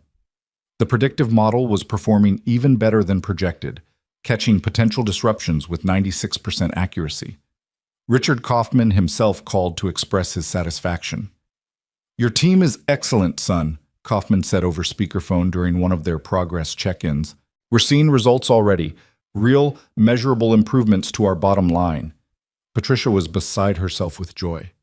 "Do you know what this means? Kaufman is already recommending us to other companies in their network. We're going to have more business than we can handle." Which meant Meridian needed to expand, which meant Vivian was under less pressure from the board about her spending on employee development programs. The mentorship initiative was proving its value in dollars and cents, the language executives understood best. During their Tuesday meeting 2 weeks before Colorado, Vivian told him the program was being formalized. "The board approved it as a permanent line item in the budget," she said, and there was satisfaction in her voice. 5 positions initially, with potential to expand based on results. "You helped make that happen, Ethan." "We helped make that happen," he corrected. "You built the framework. I just proved it could work." "Take the credit. You've earned it." She pulled out her tablet, swiping through what looked like presentation slides. "I'm also going to need your help with something. Part of the Colorado conference involves presenting the mentorship program to other CEOs as a potential model. I want you there for that presentation." Ethan's eyebrows rose. "You want me to talk about my own experience?" "Only if you're comfortable. But yes, the data is compelling, but personal testimony is powerful. Executives respond to stories, not just statistics." The idea of standing in front of a room full of CEOs and admitting how close he'd come to complete collapse was terrifying. But it was also an opportunity to help others, to maybe inspire other companies to invest in their struggling employees instead of just firing them. "I'll do it," he said. "On one condition." Vivian's expression sharpened with interest. "Which is?" "I want to be involved in selecting the next candidates for the program. I know what the warning signs look like now. I can help identify people who need support before they hit crisis point." She considered this for a moment. "That could work. You'd be reporting directly to me on those assessments. This can't go through normal HR channels because of privacy concerns." "Understood. All right. We'll start after Colorado." She glanced at her watch. "Speaking of which, I'm finalizing the travel arrangements today. We leave Thursday afternoon, conference runs Friday and Saturday, return Sunday morning. 3 days. 72 hours in close proximity. Professional but not." Ethan's pulse quickened. "Sounds good," he managed to say evenly. Vivian's eyes met his, and for just a moment, her professional mask slipped. He saw the same anticipation he felt reflected in her expression, the same awareness of what might happen when they were away from the careful constraints of the office. Then she blinked, and it was gone, replaced by cool professionalism. "I'll have my assistant send you the itinerary. We're staying at the conference hotel, separate rooms, obviously, and there will be several networking events in the evenings." "Obviously," Ethan echoed, though the specification of separate rooms felt pointed. A reminder that despite whatever tension existed between them, they were maintaining boundaries. For now. The week before the conference, Ethan received an unexpected visitor at his office. Marcus Chen, one of the junior analysts he'd been mentoring, knocked hesitantly on his doorframe. "Got a minute?" Marcus asked. "Sure. Come in." Ethan gestured to the chair across from his desk. Marcus was 24, fresh out of grad school, brilliant with data but rough around the edges professionally. "What's up?" Marcus sat down, looking uncomfortable. "I wanted to ask you something kind of personal. You can tell me to mind my own business if you want." "Okay." "A few months ago, you were struggling, like really struggling. I could see it even though you tried to hide it." Marcus twisted his hands together. "And then something changed. You got better, really fast. I was wondering, how did you do that?" Ethan studied the younger man carefully. "Why are you asking?" "Because I think I might be heading in the same direction. Not as bad yet, but..." Marcus's voice cracked slightly. "My student loans are crushing me. I'm working side gigs just to cover rent. I'm not sleeping enough and I'm starting to make mistakes, and I don't know how to stop the spiral. There it was. The exact pattern Vivian had recognized in Ethan, the slow motion collapse that happened when talented people were drowning in circumstances beyond their control. Have you talked to anyone about this? Your supervisor? HR? Marcus shook his head. I'm afraid if I admit I'm struggling, they'll think I can't handle the job. I just got here. I can't already be failing. The words were so familiar they hurt. Ethan had said almost the exact same thing to himself 6 months ago. You're not failing, Ethan said firmly. You're dealing with external pressures that are affecting your work. That's different, and there are resources that can help. What resources? This was the moment. The chance to potentially bring Marcus into the mentorship program to offer him the same lifeline Vivian had offered Ethan. But he needed to clear it with Vivian first. Couldn't make promises without authorization. Give me 24 hours, Ethan said. I need to make a call. But Marcus, you did the right thing by coming to me. Don't let this eat at you in silence. After Marcus left, Ethan immediately went to Vivian's office. Her assistant tried to stop him. She was in a meeting, but Ethan insisted it was urgent. Vivian stepped out into the hallway, her expression concerned. What's wrong? Marcus Chen just came to my office. He's drowning financially. Student loans, can't make rent, working himself into the ground. I think he's a candidate for the mentorship program. Vivian's expression shifted from concerned to focused. Tell me everything. Ethan relayed the conversation. Vivian listened intently, asking questions about Marcus's work performance, his potential, the severity of his situation. All right, she said when he finished. I'll pull his file and review his performance metrics. If everything checks out, we can bring him in. Good catch, Ethan. He came to me because he noticed I got better. He wanted to know how. What did you tell him? That there were resources. I didn't mention the program specifically. That felt like your call to make. Vivian nodded approvingly. Smart. Let me do the vetting. If he's a fit, we'll bring him in next week. She paused. This is exactly the kind of early intervention the program is designed for. Catching people before they hit rock bottom instead of after. 3 days later, Marcus Chen became the 4th member of the mentorship program. Ethan sat in on the initial meeting where Vivian explained the offer, watched Marcus's face cycle through disbelief, hope, and overwhelming relief. It was like watching his own reaction in a mirror. Thank you, Marcus said, his voice thick with emotion. I can't. You don't have to thank me yet, Vivian said. Thank me when you're thriving. For now, just accept the help and do the work. After Marcus left, Vivian turned to Ethan. You're going to be his primary mentor. I'll handle the executive oversight, but you'll do the weekly check-ins, help him navigate the program, be the person he can talk to when things get hard. Me? Are you sure? You've lived this. You know what he's going through better than I do, and you've demonstrated excellent judgment in identifying him as a candidate. Her expression softened slightly. Besides, helping others is part of your own recovery, Doctor. Morrison would probably tell you the same thing. She was right. Having purpose beyond his own survival, being able to give back in a meaningful way, it felt good. Felt like closing a circle. The day before the Colorado trip, Ethan met with David Chen for their regular financial check-in. His emergency fund was fully funded now, 6 months of expenses sitting safely in a high-yield savings account. His credit card debt was down to almost nothing. His student loans were on an aggressive repayment plan that would have them cleared in 5 years instead of 20. You've done remarkable work, David said, reviewing the spreadsheets. Honestly, some of the best financial recovery I've seen. You should be proud. I had excellent guidance, Ethan replied. Guidance only works if you follow it. Plenty of people get good advice and ignore it. David closed his laptop. So, what are your next goals? Now that we've handled the crisis management, we can start thinking bigger. They talked about retirement planning, investment strategies, maybe saving for a down payment on a house eventually, things that felt absurdly normal and achievable after months of just trying to survive.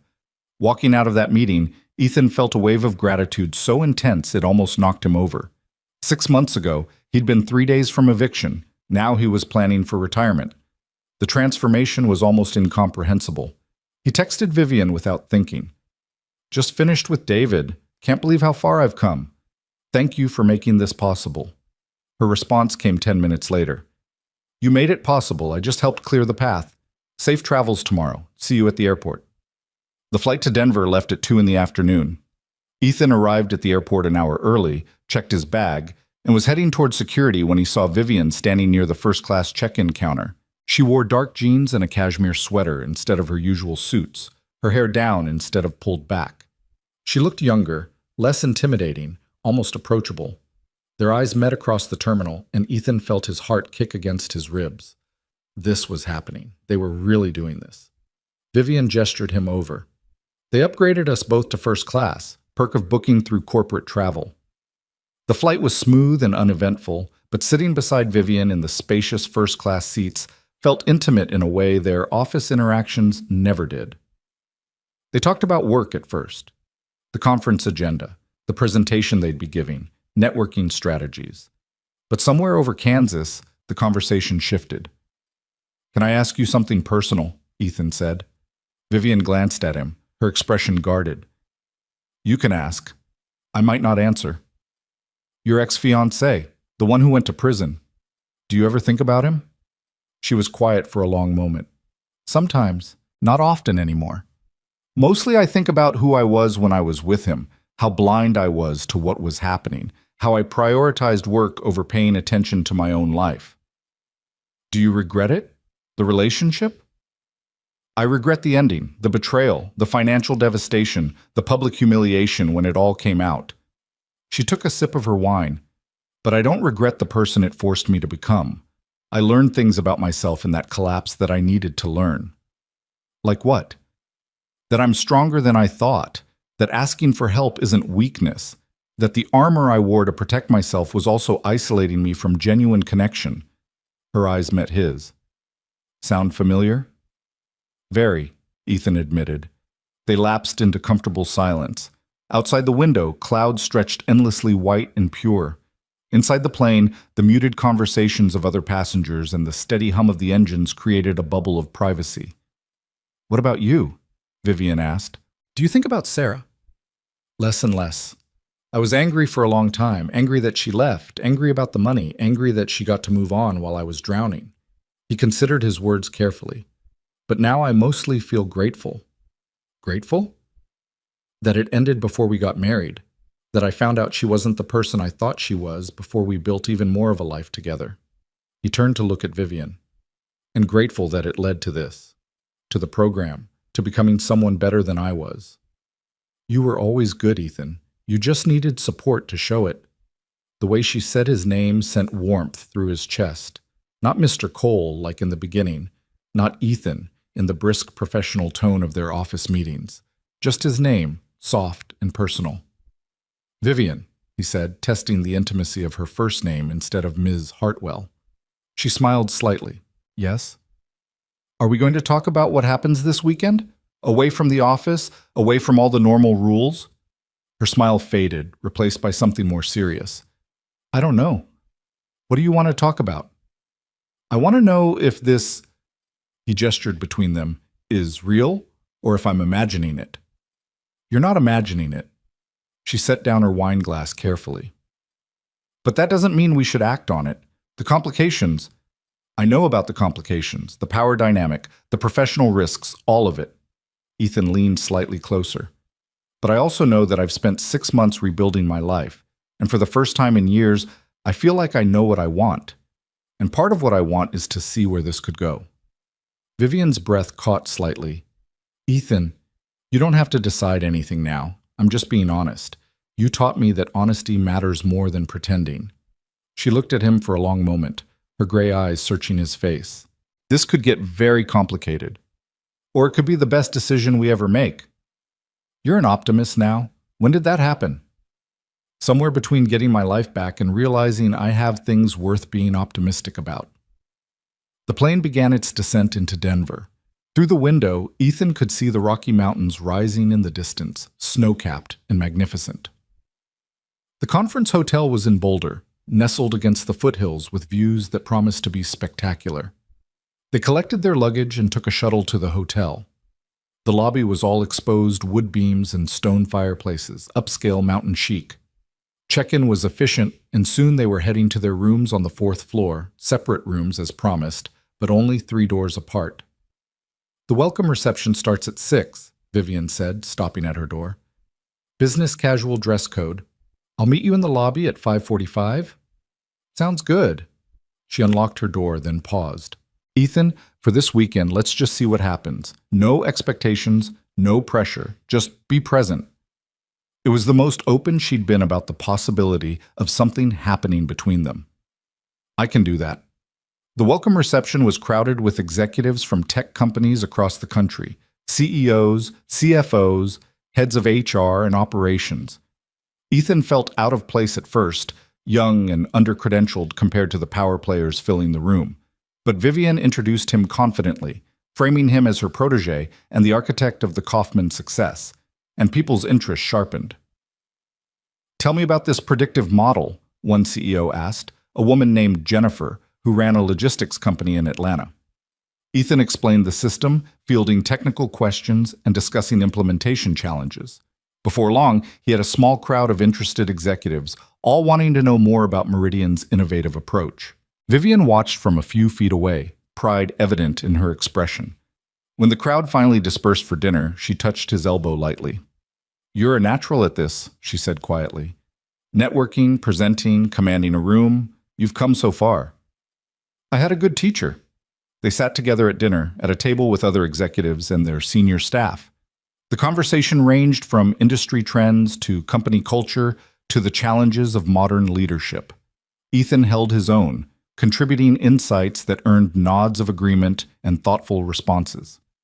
After dinner came drinks in the hotel bar, more networking, more conversation. Ethan nursed a bourbon and found himself genuinely enjoying the evening. The intellectual stimulation, the exchange of ideas, the feeling of belonging in spaces that once would have intimidated him. Around 10, the crowd started thinning. Vivian caught his eye across the room and tilted her head toward the exit. They said their goodbyes and headed for the elevators. "That was exhausting," she said once they were alone in the elevator car. "But productive. I think you made some valuable connections." "So did you. That CEO from the Seattle tech firm seemed very interested in the mentorship program." "Marcus Chen. He's dealing with high turnover and wants to explore retention strategies." The elevator doors opened on their floor. "Tomorrow's presentation is going to be crucial." They walked down the hallway together, the plush carpet muffling their footsteps. At Vivian's door, they both stopped. "Good night, Ethan," she said, but she didn't move to unlock her door. "Good night," he replied, also not moving. The hallway was quiet, just the two of them, and the soft lighting and the awareness that hung between them, like a living thing. "We should be sensible about this," Vivian said, but her voice lacked conviction. "We should," Ethan agreed. Neither of them moved. The tension was almost unbearable, the pull toward each other magnetic and undeniable. Finally, Vivian let out a breath that might have been a laugh. "This is ridiculous. We're adults." "Very adult," Ethan said. "Go to your room, Ethan." "Is that what you want?"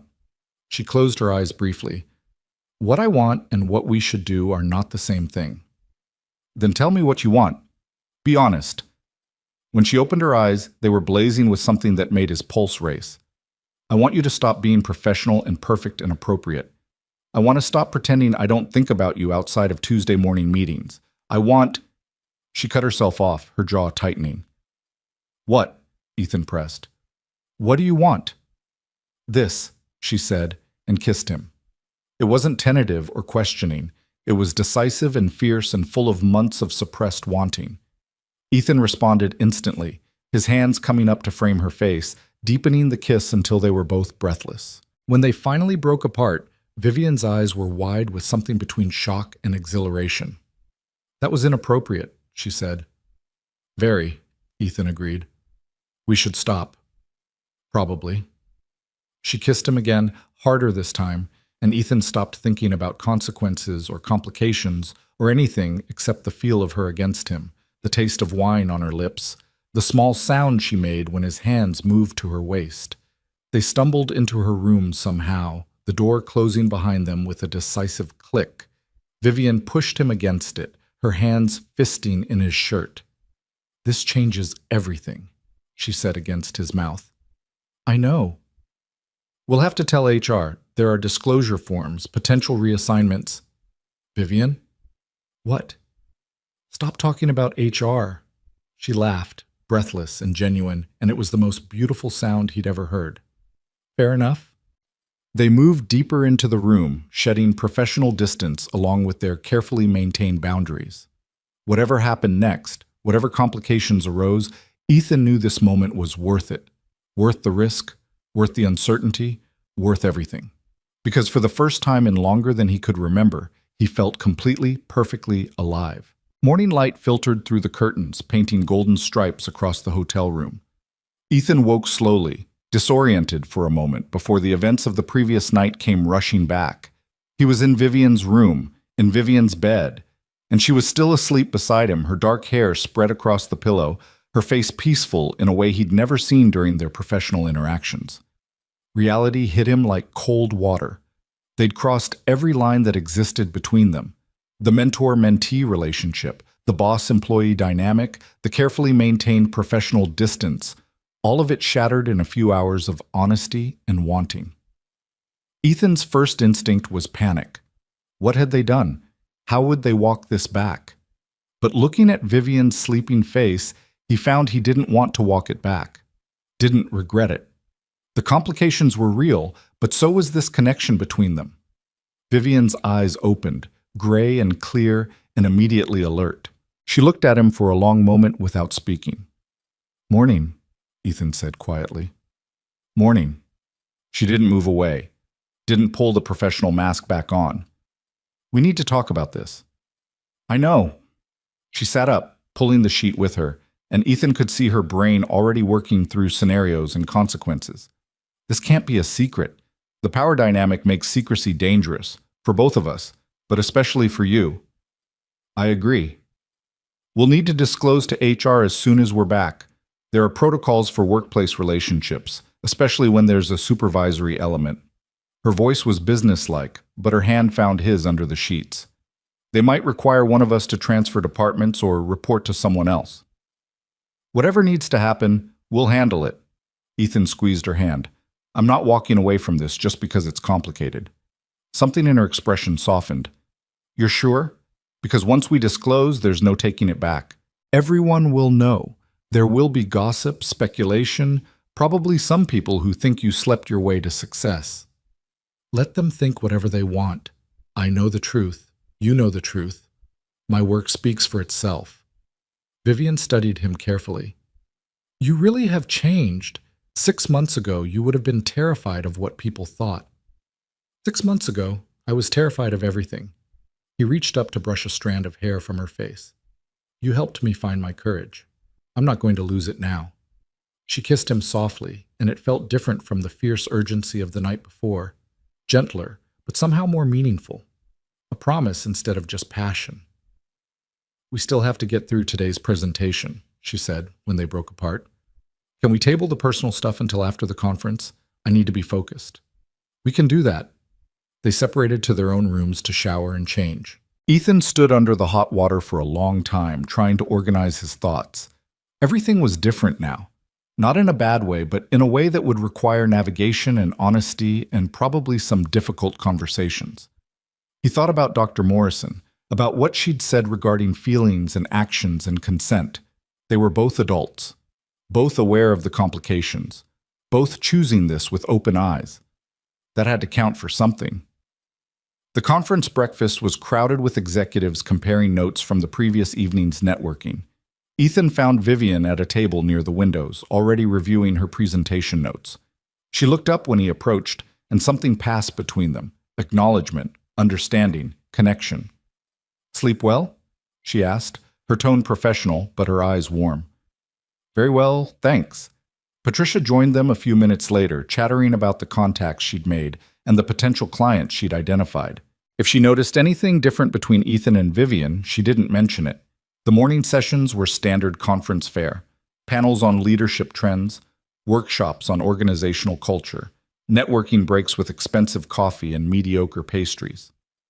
Ethan attended dutifully, taking notes and making connections. But his mind kept drifting to the afternoon session where he and Vivian would be presenting the mentorship program. At noon, they had a working lunch in a small conference room to finalize their presentation. Just the two of them, reviewing slides and rehearsing talking points. "You'll open with your story," Vivian said, clicking through the PowerPoint. "Keep it factual but emotional. These executives need to understand the human cost of ignoring struggling employees." "How much detail do you want me to share?" "Enough to be compelling. You were engaged, experienced financial collapse, ended up barely functional while hiding it from everyone. Then the intervention happened and you transformed. Hit those beats without getting lost in the weeds." Ethan nodded. Speaking about his lowest point to a room full of strangers was daunting, but it was also important. If his story could convince even one CEO to implement a similar program, it was worth the vulnerability. "And you'll follow with the data," he said, moving to the next slide. "ROI calculations, retention metrics, productivity improvements." "Right. We give them the emotional hook, then prove it makes business sense. Hearts and minds." Vivian looked up from the laptop. "You nervous?" "A little. More excited than nervous, though." "Good. Use that energy." She closed the laptop. "Ethan, about last night, we said we'd table it until after the conference." "I know, but I need you to understand something." She turned to face him fully. "What happened between us, it wasn't just physical. I have real feelings for you. Feelings that started developing months ago, even though I tried to suppress them. This isn't casual for me." His heart squeezed. "It's not casual for me either." "Then we're on the same page. We'll deal with the professional complications together, but I want you to know where I stand." "Where we stand," he corrected. She smiled, quick and genuine. "Where we stand." The afternoon session was in the main ballroom, set up theater style with about 200 executives in attendance. Ethan stood backstage with Vivian, his heart pounding but his mind clear. "Ready?" she asked. "Ready." They walked out together to polite applause. Vivian went first, introducing herself in Meridian Analytics, establishing credibility. Then she turned the presentation over to Ethan. He stepped up to the microphone and looked out at the sea of faces. CEOs and executives and leaders who held the power to change lives, for better or worse. "6 months ago," Ethan began, his voice steady, "I was 3 days away from eviction. I was living on instant noodles and black coffee, losing weight I couldn't afford to lose, making mistakes at work because I was too exhausted to think straight. My fiancé had left me, taken half our savings, and I was drowning in debt I couldn't pay. I was, by any objective measure, failing at life." The room was silent, attentive. He had their attention. "I hid it from everyone. Came to work every day with a smile plastered on my face, pretending everything was fine while I was quietly falling apart. I thought asking for help would mean admitting weakness, and weakness meant losing my job. So I just kept pushing, kept grinding, kept trying to work harder as if effort alone could solve problems that required resources I didn't have." He clicked to the next slide, a graph showing his performance metrics from that period. The steady decline was obvious. This is what drowning looks like in corporate metrics. Missed deadlines, declining quality, increased errors. Most companies see this pattern and think the employee is checked out or incompetent. The solution is typically termination. He paused. "I was 1 week away from being fired when my CEO, Vivian Hartwell, pulled me aside and offered me something different." He told them about the program, the salary adjustment, the counseling, the financial planning, the mentorship. He showed them his performance metrics from the last 4 months, the dramatic upward trajectory. Then he told them about the Kaufman account, about landing an $8 million client and building innovative solutions. "That's the same person," he said, pointing between the two sets of graphs. "Same brain, same skills, same potential. The only difference is support. When I had the resources to address my actual problems, the financial crisis, the mental health struggles, the isolation, I could finally use my abilities effectively." Vivian took over then, walking through the business case, the cost of the program versus the cost of turnover and lost productivity. The ROI calculations that showed every dollar invested in struggling employees returned $3 in value. The retention statistics, the satisfaction surveys, the expansion plans. This isn't charity, Vivian said firmly. This is smart business. We're not saving failing employees. We're preventing good employees from failing in the first place. There's a difference. The Q&A session that followed was intense. Executives asked about implementation costs, about how to identify candidates, about potential abuse of the system, about metrics and outcomes and scalability. Ethan and Vivian fielded every question with data and examples and honest acknowledgement of challenges. A CEO from a manufacturing company in Detroit raised his hand. How do you prevent this from becoming an entitlement? From employees expecting bailouts whenever they make poor financial decisions? Ethan answered before Vivian could. The program requires participation in counseling and financial planning. It's not just throwing money at problems, it's teaching people how to manage resources and address root causes. We're investing in their long-term success, not enabling dependency. And candidly, the kind of employee who would abuse this system probably isn't someone you want to invest in anyway. We're looking for people with genuine potential who are facing genuine hardship. The CEO nodded thoughtfully. Fair point. When the session ended, they received sustained applause. Executives lined up afterward with business cards and questions about consulting services and requests for more detailed information about program implementation. Marcus Chen, the CEO from Seattle who'd talked to Vivian the night before, approached with enthusiasm. That was powerful, really powerful. I want to implement something similar at my company. Can we set up a call next week to discuss specifics? Absolutely, Vivian said, handing him her card. I'll have my assistant coordinate. They spent the next hour networking, answering questions, making connections. By the time the room finally cleared, Ethan felt wrung out but exhilarated. That went well, Vivian said, gathering her materials. Better than well. I think we just opened a new revenue stream for Meridian, consulting on employee development programs. We make a good team. She looked at him, and the professional distance slipped again. Yes, we do. The evening reception was celebratory. Word had spread about their presentation, and multiple executives approached Ethan to praise his courage in sharing his story. Patricia was over the moon about the business opportunities they'd generated. Do you know how many potential clients asked about our services? She said, slightly drunk on champagne and success. This conference has already paid for itself 10 times over. Around 9, Vivian caught Ethan's eye and gestured toward the exit. They slipped away from the party, walking out into the cool Colorado evening. The hotel had a terrace overlooking the mountains, and they stood at the railing, looking out at the peaks silhouetted against the darkening sky. I'm proud of you, Vivian said quietly. What you did today, sharing your story like that, it took real courage. I learned from the best. She turned to face him. We need to talk about what happens when we get back. I know. I'll call HR first thing Monday morning. Request a meeting to disclose the relationship. They'll probably require you to report to Patricia instead of me, at least for performance reviews and evaluations. We'll need to establish clear boundaries between personal and professional. I can handle that. There's going to be gossip, speculation. Some people will assume I promoted you because of personal reasons, not merit. My work speaks for itself. The Kaufman account, the presentation today, those are objective achievements. I know that, but perception matters. We need to be prepared for judgment. Ethan took her hand, threading their fingers together. So we'll be prepared. Together. Whatever comes, we'll handle it. She looked at him for a long moment, her expression soft. When did you become so certain about everything? Somewhere between survival mode and actually living. You helped me find that certainty. We helped each other find it. They stood there in the mountain air, hands linked, looking out at the vast darkness punctuated by distant lights. The conference had gone better than either of them could have hoped. The program was validated, expanding, potentially transforming how other companies approached employee development. And this thing between them, complicated, risky, real, was out in the open now. Do you regret it? Ethan asked. Last night? No, do you? Not even a little. Vivian smiled, and it reached her eyes in a way her professional smiles never did. Good. Because I don't do casual, Ethan. If we're doing this, we're doing it right. Full disclosure, proper boundaries, honest communication.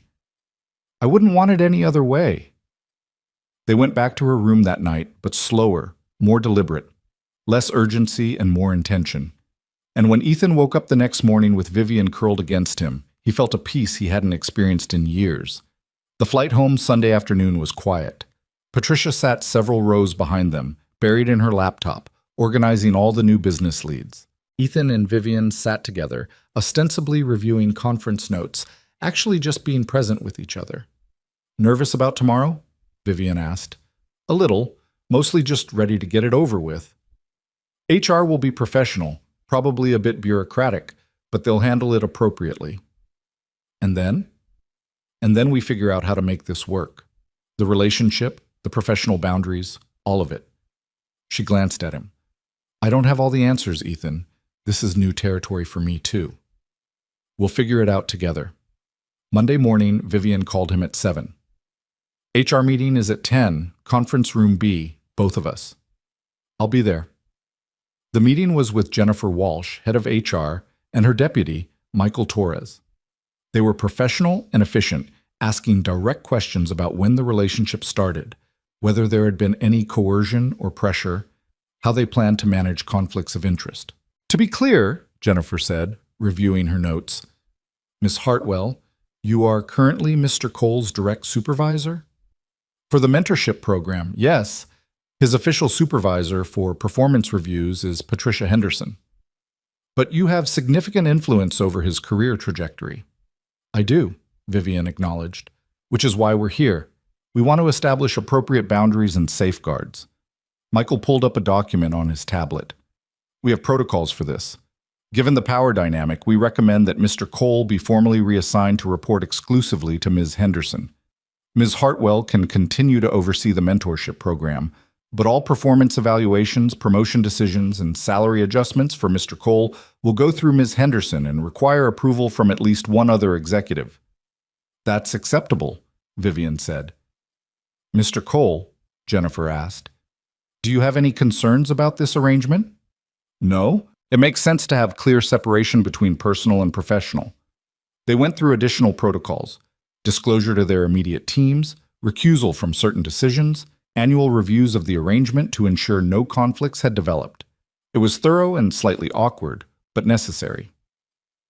"One more thing," Jennifer said as they were wrapping up. "There will likely be gossip. Office relationships, especially between different levels of hierarchy, always generate talk. How you choose to handle that is up to you, but I'd recommend being matter-of-fact about it. Don't hide, but don't overshare." "Understood," Ethan said. After the meeting, Vivian walked him back toward his office. "Well, that's done. Official and documented. How do you feel?" "Relieved, mostly. I don't like secrecy." She paused outside his door. "I need to tell Patricia myself, before the rumor mill does." "Makes sense. And you should probably tell your team. Marcus especially. He looks up to you." Ethan nodded. The conversation with Marcus would be important. He didn't want the younger analyst to think the mentorship program was just a way for Vivian to recruit romantic partners. Patricia took the news with surprising equanimity. "I had a feeling something was developing," she said when Vivian told her later that day. "The way you two looked at each other during the Colorado presentation, it was pretty obvious to anyone paying attention. You're not concerned about impropriety? Are you asking me as my boss or as someone wanting honest feedback?" "Honest feedback." Patricia leaned back in her chair. "I think you two are adults who made an adult decision. I've watched Ethan's transformation over the past 6 months, and it's been because of his own work, not favoritism. The Kaufman account was earned, not given. If anything, you held him to higher standards than you held other employees." "I did," Vivian admitted. "So no, I'm not concerned. As long as the proper protocols are in place, which HR is handling, I think you should both be happy." Patricia smiled. Life's too short to avoid good things just because they're complicated. Marcus Chen's reaction was different. When Ethan told him that afternoon, the younger analyst looked stricken. "Wait, so you and Ms. Hartwell are together? Like, romantically?" "Yes. We disclosed to HR this morning. I wanted you to hear it from me directly." Marcus was quiet for a moment, processing. Did the mentorship program happen because she was interested in you? No, the program existed before anything personal developed. Our relationship started months after I joined the program, and we didn't act on it until last weekend. But she picked you for the program because I was drowning and she recognized the pattern from her own experience. The selection criteria had nothing to do with attraction. Ethan leaned forward. Marcus, I need you to understand something. The program is legitimate. Your inclusion has nothing to do with my relationship with Vivian. You were selected because you're talented and struggling and worth investing in. That's it. Marcus nodded slowly. Okay, I believe you. It's just weird, you know. She's the CEO. I know it's weird, trust me, I know. But it's also real, and we're handling it as professionally as possible. Is she going to bring other people into the program? Or was it just you and now me? There are already 4 people in the program, and she's planning to expand to at least 5 more. This isn't about personal relationships, Marcus. It's about changing how the company supports employees who are struggling. The younger analyst seemed to relax. That's good, because this program, it's saving my life. I don't want it to be anything other than what you said it was. It's exactly what I said it was. The gossip started by Wednesday. Ethan heard the whispers in the break room, saw the glances when he and Vivian were in the same meeting. Most of it was curiosity rather than malice, but there were a few pointed comments about sleeping your way to promotion. Kelly approached him Thursday afternoon, closing his office door behind her. People are talking, she said bluntly. I know. Some of it's not nice. There are rumors that you only got the Kaufman account because you're sleeping with the boss. Ethan felt a flash of anger but tamped it down. The Kaufman project started before Vivian and I were involved. The timeline doesn't even support that theory. I know that. Anyone who actually pays attention knows that. But people like drama more than they like facts. Kelly sat down across from him. How are you holding up? I'm fine. The gossip is annoying, but it'll die down once something more interesting happens. And you and Vivian? You're really doing this? We're really doing this. Kelly studied him carefully. You look happy. Happier than I've ever seen you, actually. So whatever people say, hold on to that. The following Tuesday, Ethan had his first official meeting with Vivian as program participants rather than supervisor and employee. They met in the small conference room at 7 a.m., just like always, but the dynamic had shifted. How are you handling the gossip? She asked. Better than I expected. Most people are just curious. A few are judgmental, but their opinions don't really matter. Good. I've had a few raised eyebrows from the board, but nothing serious. The Kaufman success and the conference response bought us a lot of goodwill. They talked about the program expansion, about the 3 new candidates Ethan had identified, about the consulting opportunities that were developing from companies who'd seen their presentation. The conversation was professional and productive, but there was an ease between them now that hadn't existed before. Dinner tonight? Vivian asked as they were wrapping up. My place. I'll actually cook something instead of ordering takeout. You cook?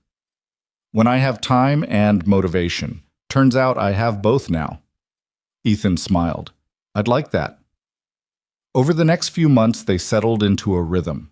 Ethan reported to Patricia for performance issues, worked closely with Vivian on the mentorship program expansion, and built his own career on merit.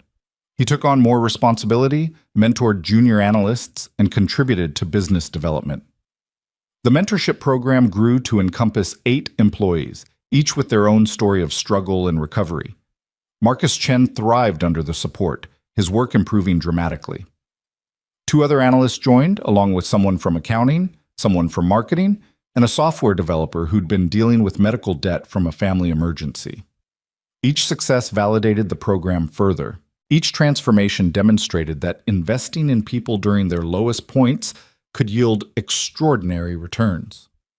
In June, Vivian called an all-hands meeting to announce a major initiative. We're creating a formal employee wellness and development department, she said, addressing the entire company via video conference. This department will oversee not just the mentorship program, but expanded mental health resources, financial planning services, and career development opportunities for all employees. We're committing 5% of our annual budget to this initiative because we believe our people are our greatest asset. The announcement was met with applause and genuine enthusiasm. Ethan watched from the back of the room, proud of what they'd built together. After the meeting, the board called Vivian to express their approval. The program had reduced turnover by 30%, increased productivity metrics across the board, and generated positive press that enhanced Meridian's reputation as an employer. Several other companies had contracted for consulting services, creating a new revenue stream. "You were right," the board chair told Vivian.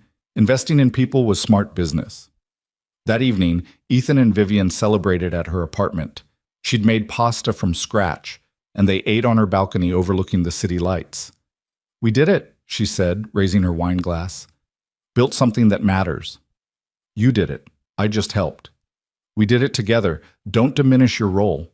She set down her glass. "I have something to tell you." Ethan's heart skipped. "What?" "I've been offered a position, CEO of a major tech company in San Francisco. Significant salary increase, huge opportunity." She paused. "I turned it down." "What? Why?" "Because what we're building here matters more than a title upgrade. The mentorship program, the cultural shift at Meridian, the consulting work. This is legacy stuff, Ethan. This changes lives." She reached across the table to take his hand. "And because my life is here, you're here. I'm not interested in starting over somewhere else when everything I want is right here." Ethan felt his throat tighten with emotion. "You turned down a major opportunity for this? For us?" "I turned it down because this is where I want to be. The opportunity, the program, the relationship, all of it. I'm choosing this life intentionally." "I love you," Ethan said, the words coming out before he'd planned them. "I know we haven't said it yet, but I love you, and I need you to know that." Vivian's eyes brightened with tears. "I love you too. Have for months, probably. I just didn't want to say it until I was sure we could make this work." "We're making it work." "We are." They moved inside as the evening cooled, curling up on her couch with coffee and comfortable silence. Ethan thought about the man he'd been 9 months ago, desperate, drowning, certain his life was over. That man couldn't have imagined this: success, stability, love, purpose. "What are you thinking about?" Vivian asked.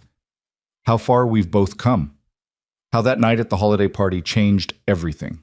She smiled. "When I cornered you in the bathroom and you thought I was going to fire you? When you saw me clearly enough to know I needed help, even when I was hiding it from everyone, including myself." "We saw each other," she corrected. "I recognized your struggle because I'd lived it. You recognized my loneliness because you'd lived it. Sometimes the best connections come from shared understanding of pain. And then we build something better together." "Exactly." The company picnic in August was the unofficial debut of their relationship to the wider Meridian community. They'd been dating for 6 months by then, and while people knew, they'd kept things relatively private. But at the picnic, Vivian's hand found his during the group photo, and that simple gesture said everything. The picture ended up in the company newsletter: Vivian Hartwell and Ethan Cole, along with the rest of the leadership team, smiling at the camera. No hiding, no shame, just two people who'd found each other through unlikely circumstances and built something real. Patricia pulled Ethan aside during the picnic. "You two look happy." "We are." "Good. You both deserve it." She paused. "I'm recommending you for VP of Analytics when Robert retires next year. Your work has been exceptional, and you've demonstrated real leadership with the junior analysts." Ethan's eyes widened. "VP? That's earned. Completely earned. And before you worry about appearances, this recommendation is going through proper channels with multiple executives signing off. Nobody can claim it's favoritism." He'd come so far from the struggling analyst who could barely make rent. Now he was being considered for vice president. The transformation was almost incomprehensible. That night, he told Vivian about the VP recommendation. She smiled with pure pride. "You've earned that 10 times over. I'm not surprised. It feels surreal." "It's real. You're just not used to success yet." She pulled him closer. "Get used to it. You're going to have a lot more of it." In October, Meridian's quarterly earnings report included a special section on the Employee Wellness and Development Program. The metrics were undeniable: retention up, productivity up, Employee satisfaction scores the highest they'd ever been.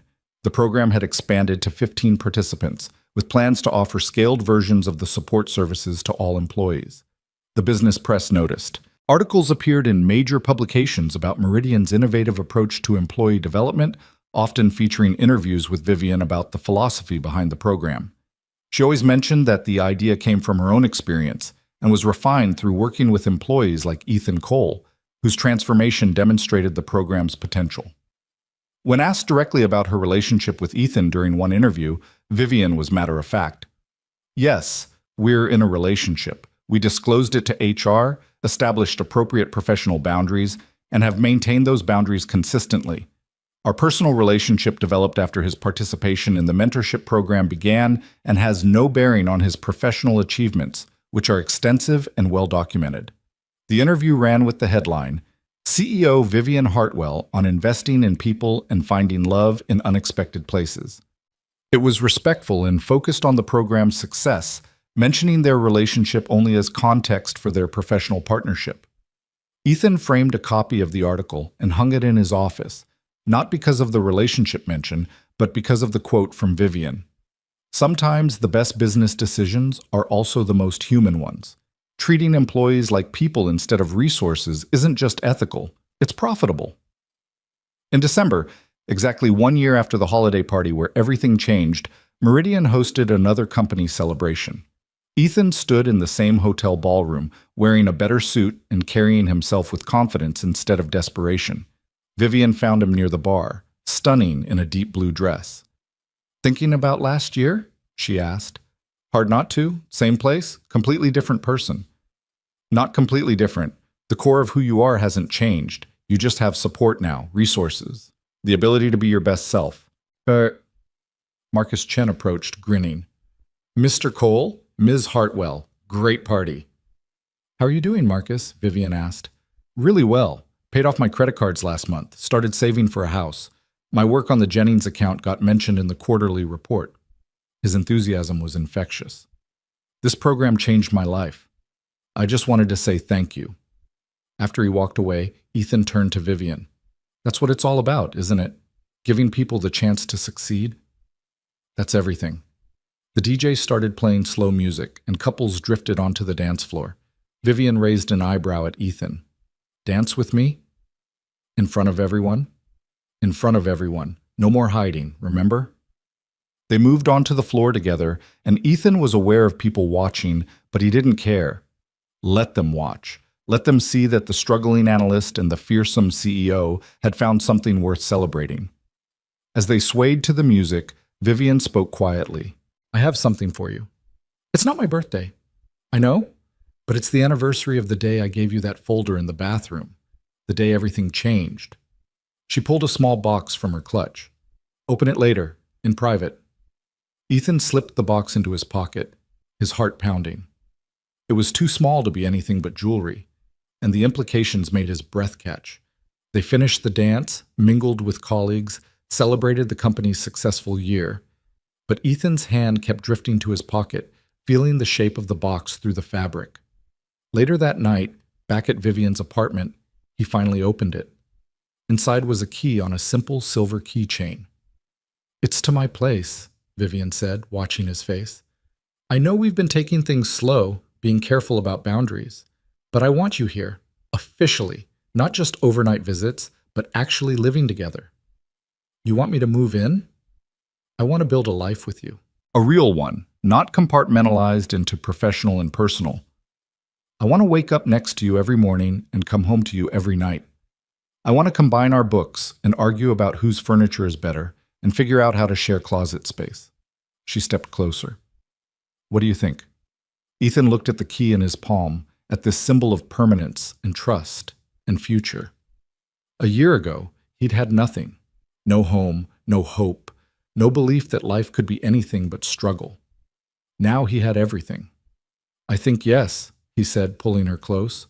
"Absolutely yes." They kissed, and it felt like sealing a promise, not just about moving in together, but about continuing to build this life they'd created from the ruins of their separate struggles. The mentorship program continued to expand, helping more employees find their footing during difficult times. Ethan was promoted to VP of Analytics in March, a position he earned through undeniable merit and excellent work. He became Vivian's partner in developing the consulting side of the business, traveling to other companies to help them implement similar programs. Together, they presented at conferences, wrote articles, and advocated for a more human approach to business leadership. The message was simple but powerful. Investing in people during their lowest points wasn't charity. It was the smartest business decision a company could make. 2 years after that first holiday party, Ethan stood in front of a different hotel ballroom, this time as a keynote speaker at a national HR conference. He told his story again, the struggle, the intervention, the transformation. But now he also told Vivian's story, with her permission, how she'd recognized his pattern because she'd lived it herself, how she'd built a program from her own pain and turned it into something that changed lives. In the audience, Vivian watched with pride. The program they'd built together had helped 43 employees across multiple companies. Ethan's success story had been replicated dozens of times, each one proving that people were worth investing in, even at their lowest points. After the presentation, an executive from a Fortune 500 company approached Ethan. "That was powerful," she said. "My company has been struggling with retention and burnout. I'd like to hire Meridian to help us implement a similar program." It was the largest consulting contract they'd landed yet, potentially transforming how a company with 50,000 employees approached human capital management. That night, Ethan and Vivian celebrated in their shared apartment, the space that had become truly theirs over the past year and a half. "We're changing the world," Vivian said, curled against him on the couch. "One company at a time, one employee at a time. Actually making a difference. You started it. That night you pulled me into the bathroom instead of firing me. We built it together. Your story, my framework, our combined determination to make sure other people don't have to suffer the way we did." She looked up at him. "I'm proud of us, of everything we've created." "Me too." They sat in comfortable silence, watching the city lights through the windows. Ethan thought about the journey that had brought them here, from desperation to hope, from isolation to connection, from barely surviving to genuinely thriving. The program that started as a secret conversation in a locked bathroom had become a movement, a model. Proof that compassion could be smart business, that investing in people during their struggles could yield extraordinary returns. But more than that, it had become their shared purpose, their combined legacy. The thing they'd built together from understanding, from shared pain, from the belief that people deserved second chances and support and the opportunity to be their best selves. And somewhere in the middle of building that legacy, they'd built a life together too. One founded on honesty, mutual respect, and the deep understanding that came from having both survived their own darkest moments. It wasn't the fairy tale ending where everything was perfect and simple. It was something better, something real. A partnership built on equal footing, with all complications acknowledged and addressed. A relationship that existed in full sunlight, disclosed and documented and completely genuine. The story that began with a desperate man and a fearsome CEO in a hotel bathroom had become something neither of them could have predicted. A program that changed corporate culture, a consulting business that spread that change to other companies, and a love story that proved vulnerability could be strength and asking for help could lead to transformation. Ethan Cole had learned to stop merely surviving and start actually living. Vivian Hartwell had learned that the armor she wore to protect herself didn't have to prevent genuine connection. Together, they'd learned that the best things in life often came from the most unlikely places, from seeing each other clearly in moments of struggle, from having the courage to help and be helped, from building something meaningful from the ruins of their separate pasts. As Vivian fell asleep against his shoulder, Ethan felt a contentment he'd never experienced before. This was home. This was purpose. This was the life he'd stopped believing was possible, now fully real and completely his. And it all started because one person looked at another's drowning and chose to throw a lifeline instead of looking away. Sometimes that's all it takes to change everything.